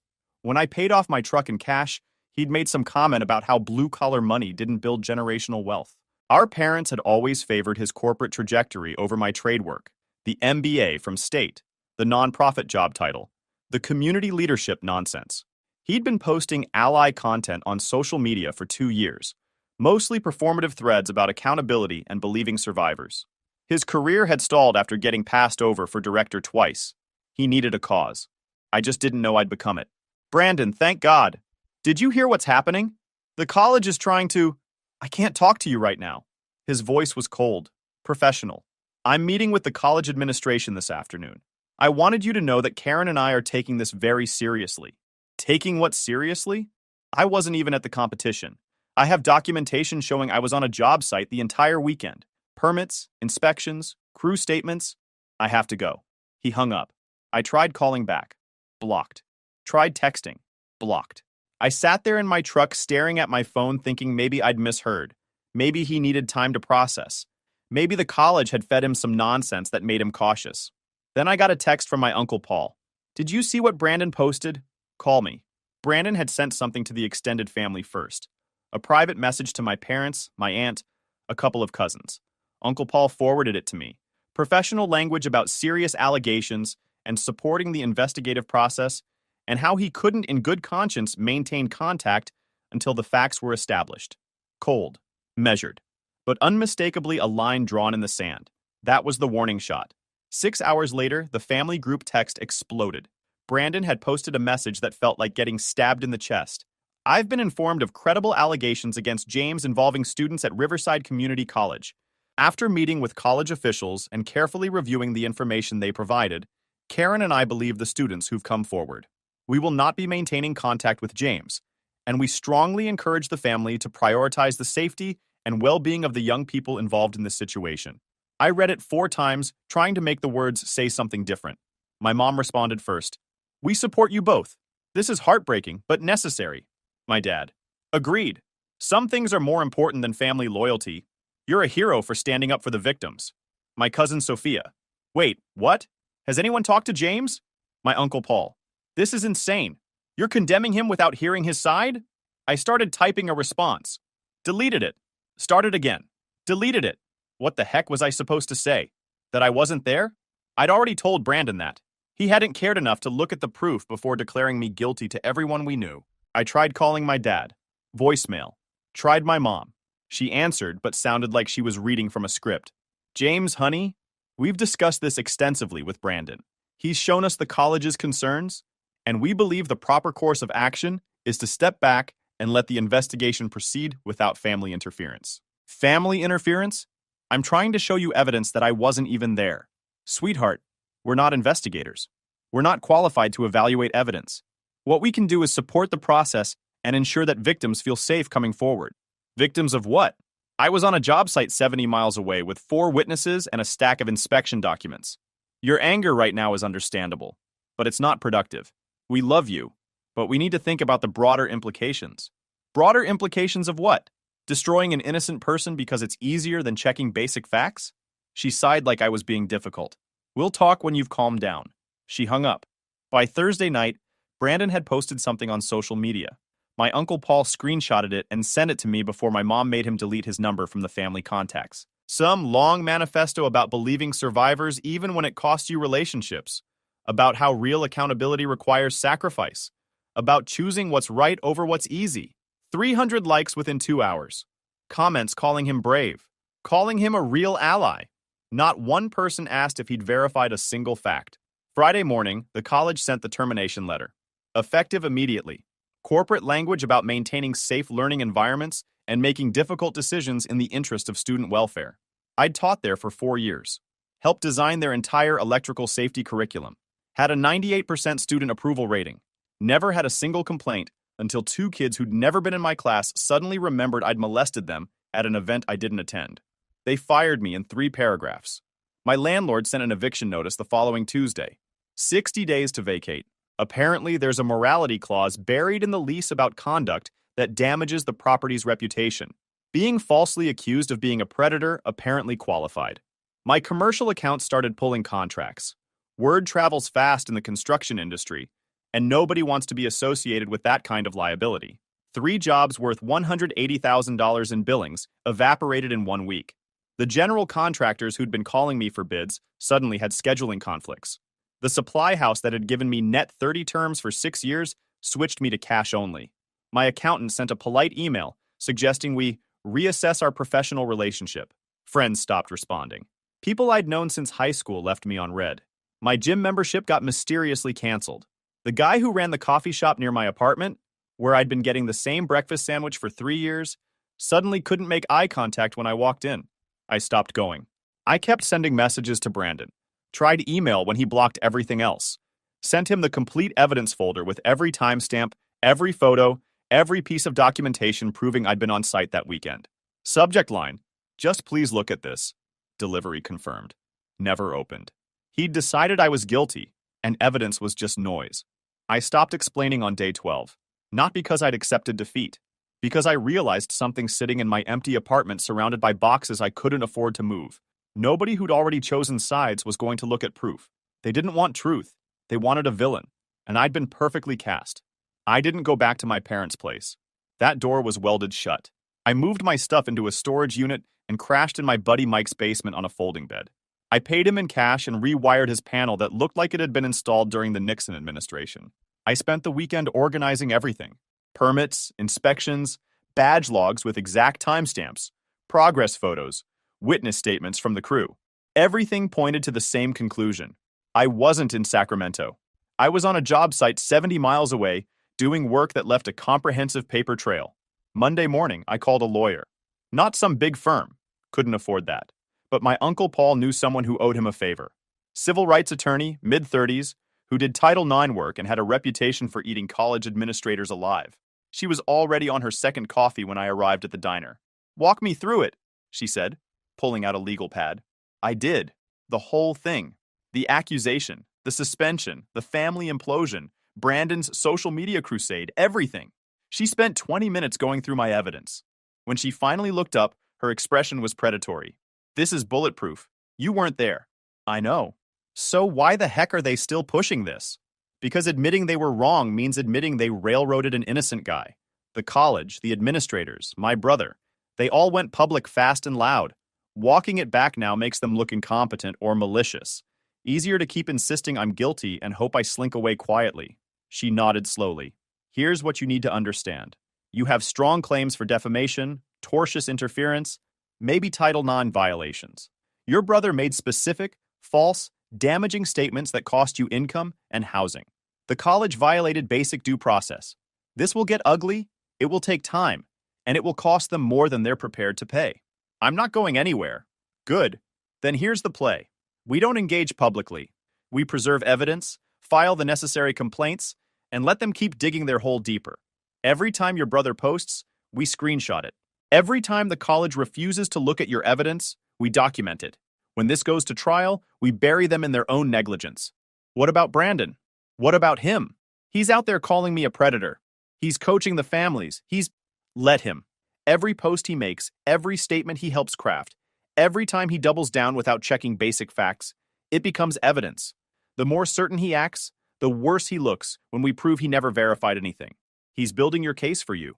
I liked her immediately. We spent the next hour going through next steps. Before I left, she gave me one more instruction. Send preservation letters to the college and to Dr. Helen. Put them on notice that they're required to preserve all documents, emails, and records related to this case. If they destroy evidence after that letter, it becomes a whole different problem for them. I sent preservation letters that afternoon, then filed complaints with the State Accreditation Board and the Department of Education. Started drafting the defamation lawsuit against Brandon. Nothing dramatic, nothing public, just bureaucratic machinery grinding into motion. Brandon kept posting long threads about believing victims, about how dangerous it was when families protected predators, about choosing moral courage over familial obligation. He wasn't even subtle about it. The whole thing boiled down to convict him first, ask questions later. Each post got screenshotted, logged, added to the file. He was building my case one self-righteous paragraph at a time, and he didn't even know it. The police investigation started 3 months in. They checked the competition records. My name wasn't on them. Checked the chaperone list, lodging, transportation logs. Nothing. Then they checked the hospital job. Found my permits, inspection reports, badge logs. Found 4 electricians who swore under oath I'd been on site all weekend. The detective called me in November. He sounded tired in that specific way cops get when they realize they've wasted months on nonsense. We've completed our investigation. I want you to know we found no evidence placing you in Sacramento that weekend. Your alibi is rock solid. We're closing this with no criminal charges filed. What about the accusations? Long pause. We're reviewing how those allegations were documented and who was involved in that process. That's all I can say. He hung up. I called my lawyer. She wasn't surprised. Perfect. Now we go after them. She'd been busy while I stayed quiet. Filed discovery requests, served subpoenas on the college, on Dr. Helen, on Brandon. The college fought it, claimed student privacy, institutional privilege, confidentiality protections. She tore through every objection like tissue paper. But first came the stonewalling. HR started ghosting. The college's legal team sent form letters. We cannot comment on ongoing personnel matters. When my lawyer requested the security badge logs from the hospital, they claimed technical issues made the data unavailable. The college tried to make it go away quietly. Their attorney reached out in December with a settlement offer. $50,000, mutual non-disclosure agreement, no admission of wrongdoing. The email had that desperate corporate smell. Make this disappear before it gets worse. My lawyer forwarded it to me with one word: laughable. She replied with our own offer: full reinstatement, public apology, $300,000, and Dr. Helen's termination. Or we go to trial and expose every procedural failure in discovery. They went silent for 3 weeks. Then a reporter from the local paper started asking questions. Someone had leaked the police findings. The college's PR office started putting out fires. Board members got nervous. Donors started calling. Suddenly, those unavailable hospital badge logs appeared with perfect timestamps. External pressure had done what my evidence couldn't, made them face reality. The discovery materials started arriving in January. Discovery answered the only question that mattered: how my name got attached in the first place. Dr. Helen had forwarded the Sacramento trip roster, and it was a recycled template from the previous year. My name was still on it. She treated that spreadsheet like gospel, then coached the girls until their statements matched the roster. Emails between Dr. Helen and Vincent discussing narrative management and controlling the story. Text messages between Dr. Helen and the students' parents about helping them organize their recollections. Multiple drafts of student statements showing significant edits and additions that clearly didn't come from teenagers. The accusers weren't malicious masterminds. They were kids. Kayla, 17, in the welding program, and Madison, 16, studying HVAC basics. Both had actually attended the Sacramento competition. Both had been approached by Dr. Helen afterward during what was supposed to be a routine feedback session about the event. Their initial statements had been vague, confused, uncertain.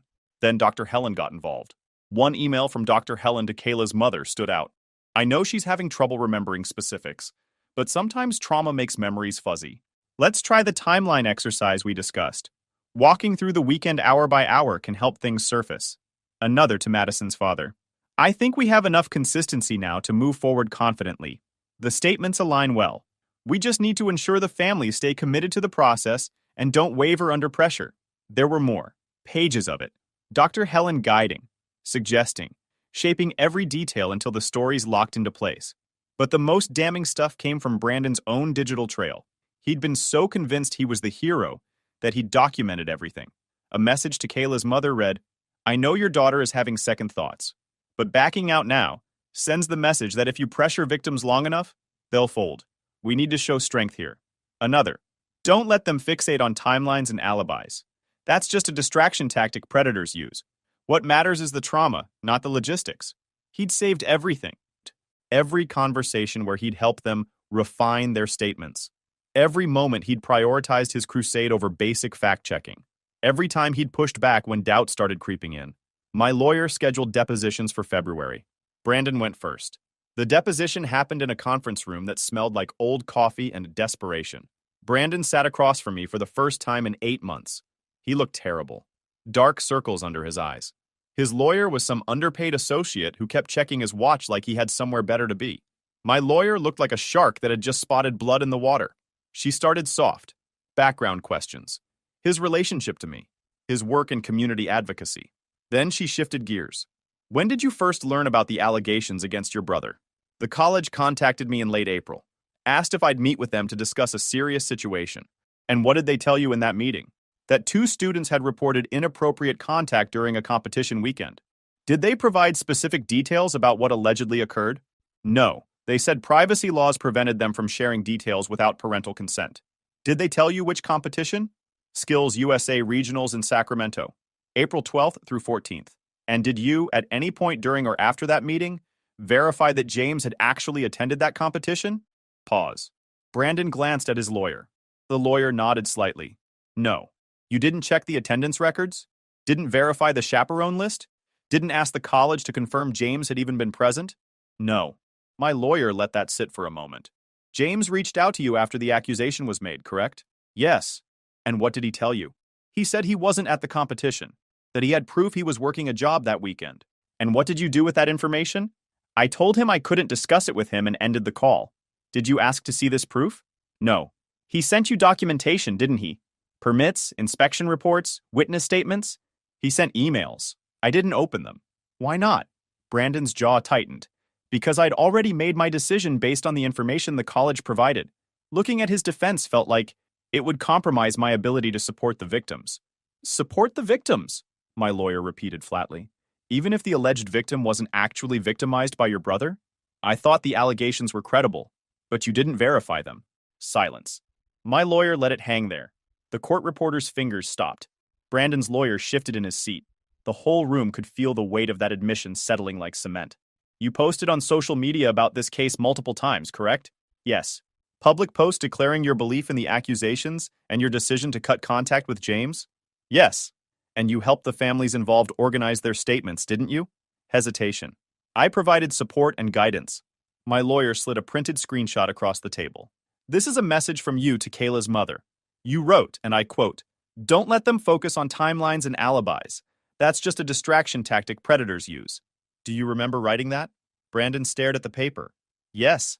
Were you aware that timelines might actually matter if, for example, the accused person wasn't present at the event in question? At the time, you believed verification wasn't important? I believed protecting the students was more important than getting caught up in technicalities. Technicalities like whether your brother was actually there? His lawyer objected. My lawyer withdrew the question and kept going. You also messaged Kayla's mother encouraging her not to let Kayla walk anything back, even after the student expressed uncertainty about her recollection. Is that accurate? I was trying to prevent her from being pressured into silence. Or were you trying to prevent her from telling the truth when that truth became inconvenient for your narrative? Objection. Withdrawn. Let's talk about your testimony to the college board. You gave public comments, correct? Yes. And in those comments, you stated that James was guilty and that the family should support the accusers over him? I stated that I believed the students and that accountability was necessary. Accountability for something he didn't do? I didn't know that at the time. You could have known. You chose not to, correct? Brandon didn't answer. My lawyer leaned forward. Brandon, did it ever occur to you that by publicly declaring your brother guilty, by helping families craft consistent statements, by encouraging them to ignore doubts and stay committed, did it ever occur to you that you might be participating in destroying an innocent person's life? No. Why not? Because I've worked with victims for years. I've seen how often they get silenced and dismissed. I didn't want to be part of that system. So instead, you became part of a system that destroys innocent people without checking basic facts? Objection. The deposition went on for 6 more hours. My lawyer walked him through every message, every post, every statement he helped shape, made him explain each decision, each assumption, each moment he'd chosen certainty over verification. By the end, he looked destroyed. My lawyer had one final question. Brandon, if you could go back to April, would you have done anything differently? Long pause. Brandon's hands were shaking slightly. I would have verified he was there first. The deposition ended at 8 p.m. Brandon left without looking at me once. His lawyer pulled my lawyer aside in the hallway. I watched through the glass as they talked. The lawyer kept shaking his head. My lawyer's expression stayed neutral. When she came back, she had that look lawyers get when they know they've already won. He's going to settle, she said. He has to. His own words buried him. The college board meeting where everything fell apart happened on a Tuesday in March. They'd scheduled it as routine business, but word had leaked about the investigation findings. The room was packed. Parents, faculty, a handful of reporters, local activists who'd been supporting Brandon, and some family members I hadn't seen in months. My uncle Paul was there, my cousin Sophia, a few friends who'd stuck around. I'd asked them not to come, but Paul had said, "We're watching you get vindicated. We're not missing it." My parents sat in the back corner. My mom had that tight smile she wears when things aren't going her way. My dad looked like he'd rather be anywhere else. Brandon was absent. His lawyer had probably told him to stay away. The interim college president, brought in from the district office after the scandal broke and Vincent resigned, opened with a prepared statement about transparency and institutional responsibility. The room went quiet. Then they read the findings. After an extensive review of the allegations made against James, including examination of work permits, inspection reports, security logs, and witness testimony, this board finds no factual basis connecting James to the alleged incident. James was not present in Sacramento on the weekend in question. He was, in fact, on a commercial job site in this city, performing licensed electrical work with multiple witnesses confirming his presence. Murmurs rippled through the room. Furthermore, our investigation revealed significant procedural failures in how the initial accusations were handled. Students were interviewed without proper protocols. Statements were edited and refined by college personnel in ways that compromised their credibility. Multiple administrative decisions were made without verification of basic facts. The interim president looked uncomfortable. James has filed civil claims against this institution, against Dr. Helen, and against his brother Brandon for defamation and related allegations. While we cannot comment on ongoing litigation, the college wishes to acknowledge that James was wrongfully terminated and that his professional reputation was damaged by institutional failures on our part. Someone in the audience shouted something. A reporter stood up. The president gavelled for order. We are prepared to offer James a settlement in the amount of... My lawyer leaned over and whispered, "Don't take it. We're going to trial on the defamation claims. Make an example." I nodded. Brandon's case went to trial in May. Civil court, not criminal. Money and reputations, not handcuffs. His lawyer tried everything. Argued good faith reliance on the college's investigation. Claimed his posts were protected opinion. Said he was trying to support victims and didn't have a legal duty to verify facts. My lawyer destroyed him. She walked the jury through every piece of evidence Brandon had ignored, every message coaching families to ignore doubts, every public declaration of guilt without checking if I'd even been in the same city. This isn't about believing victims, she said in closing. It's about what happens when belief becomes a weapon. Brandon didn't just fail to verify facts. He actively avoided them because they were inconvenient. He helped manufacture consistency in statements that were falling apart. He pressured families to ignore their children's doubts. He did all of this publicly, loudly, with absolute certainty. And he did it to a man who was 70 miles away on a commercial job site when this alleged crime supposedly occurred. The jury took 3 hours. Liable on all claims. $150,000 in damages for lost income, reputational harm, and emotional distress. Brandon's face was blank when they read the verdict. His lawyer tried to say something. He just stood up and walked out. The college settled the next week. $280,000, public apology, agreement to reform investigation procedures. The settlement required them to send formal correction letters to every single person in business they'd notified about the accusations. My landlord, every vendor who'd pulled contracts, the college department mailing list, the local contracting association, all on official letterhead stating that the allegations were unfounded, that I'd been wrongfully terminated, and that their investigation confirmed I wasn't present at the event. My lawyer called it reputational remediation. I called it watching them eat crow in writing. My old landlord called me 2 days later, apologized, offered to be a reference. 3 vendors who dropped me reached out about new contracts. The department chair who'd supervised my termination had to sign every letter personally. They also paid settlements to the families whose kids had been used as props in Dr. Helen's crusade. I don't hate Kayla or Madison. They were 17 and 16 when this started. Just kids who got pulled into something they didn't understand by adults who should have known better. Dr. Helen manipulated them. Brandon reinforced it. Their parents got coached into believing consistency mattered more than truth. The girls were confused, pressured, and surrounded by authority figures, telling them what to remember. I blame the adults who used them. Dr. Helen lost her license 4 months later. The state board found she'd coached students, manufactured evidence, and violated about 20 professional standards. She tried to appeal. It went nowhere. I didn't move to some new city to start fresh. Forget that. I rebuilt right here where everyone could watch. Used the settlement money to buy my own building. 4,000 square foot shop with office space and room for equipment. Hired back my old crew. Started bidding on the commercial jobs that had dropped me. Turns out a $250,000 settlement and a court judgment in your favor is pretty good advertising. Within 6 months, I was busier than before the nightmare started. My parents tried to reconcile in July. Showed up at the shop unannounced while I was running conduit for a restaurant renovation. I saw my dad's car pull into the lot and knew exactly what was coming. My dad started with, "We thought it was important to clear the air and discuss, get out of my shop." My mom tried her soft voice, the one she uses when she wants something but needs to pretend she's being reasonable. "James, sweetheart, we were just trying to do what we thought was right at the time. We didn't have all the information. You had the information. I sent it to you. You chose not to look at it because Brandon told you not to. That's not fair," my dad said. We were in an impossible situation. Family was divided. Emotions were high. Emotions were high because you let Brandon declare me guilty without checking a single fact. You backed his play because he's always been your golden child, and I've always been the disappointment who works with his hands instead of pushing paper in some corporate office. My mom's eyes got teary. "We never said that. You didn't have to. You showed it when it mattered." I went back to work. They stood there for another minute, then left.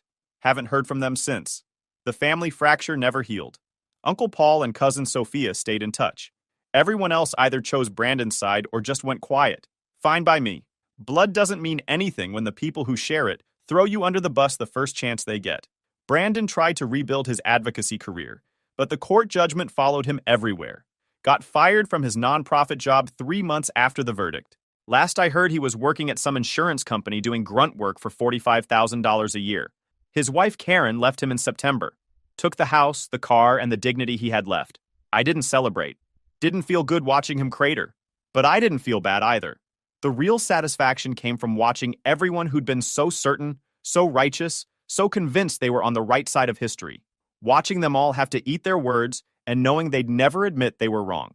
It was a cold Saturday in October, almost 18 months after the accusation, when Brandon finally showed up. I was closing up the shop around 6 p.m. when his truck pulled into the lot. I recognized it immediately. Same beat-up Ford he'd been driving since college. He sat in the cab for a good 5 minutes before getting out. I kept loading tools into my service van like I hadn't noticed him. He walked over slowly, stopped about 10 feet away. "James?" I finished loading the drill kit before looking up. "What do you want?" He looked worse in person than I'd imagined.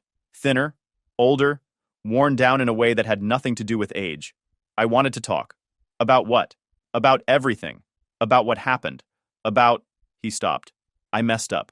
I know that now." I shut the van door and leaned against it. "You drove an hour to tell me you messed up? That's your big revelation?" "I'm trying to apologize." "You're trying to make yourself feel better. There's a difference." His jaw tightened. "I was wrong. About all of it. I should have listened to you. Should have looked at your evidence. Should have checked if I was actually there before declaring me a predator to the entire family. Yes. Should have verified a single fact before coaching families to ignore their kids' doubts. Yes. Should have considered even for 1 second that maybe your crusade was more important to you than the truth." He didn't answer that one. I pushed off the van.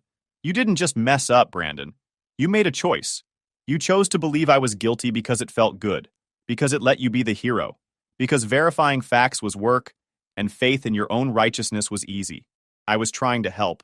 You were trying to feel important, and when the evidence didn't fit your narrative, you just ignored it. I thought I was doing the right thing. No, you thought you were the right person. There's a difference. You've spent your whole life needing to be better than me. Smarter, more successful, more important. When those students made their accusation, you saw your chance. Finally had proof that you were the good brother, and I was the screw-up you always believed I was." His hands were shaking. "That's not... You didn't verify I was there because deep down, you didn't want to. You wanted me to be guilty. It fit the story you'd been telling yourself since we were kids." The silence stretched between us like razor wire. "I lost everything," he said finally. "My job, my marriage, my reputation. I know that doesn't fix what I did to you, but nothing. You didn't lose those things because of what I did. You lost them because of what you did. Because you prioritized your crusade over basic facts, and when the truth came out, everyone could see exactly what you were. I'm trying to make this right. You can't. Some things don't get fixed with an apology 18 months late. You destroyed my life because it was convenient for you. You let mom and dad think I was a predator because it made you look better by comparison. You helped coach families to ignore evidence because you couldn't handle being wrong." I walked past him toward my truck. "James, wait." I stopped but didn't turn around. "You want forgiveness? You want closure? You want me to tell you it's okay and we can rebuild our relationship? I want to try." "Then try this. Live with what you did. Live with the fact that you destroyed your brother over accusations you never verified. Live with the knowledge that when it mattered most, you chose your ego over the truth. Live with knowing that every person who praised you for being brave was praising you for being certain about something you never bothered to check. Don't call me again. Don't show up at my shop. Don't send letters or emails or messages through family members. We're done." I got in my truck and started the engine. Through the windshield, I could see him standing there in the parking lot, shoulders slumped, looking smaller than I'd ever seen him. His hands were in his pockets. His head was down. He looked like a man who'd finally understood what he'd done and realized there was no fixing it. I drove away and didn't look back. If you enjoyed this video, please hit that subscribe button. It really helps the channel and help us bring you more and better stories. Thanks.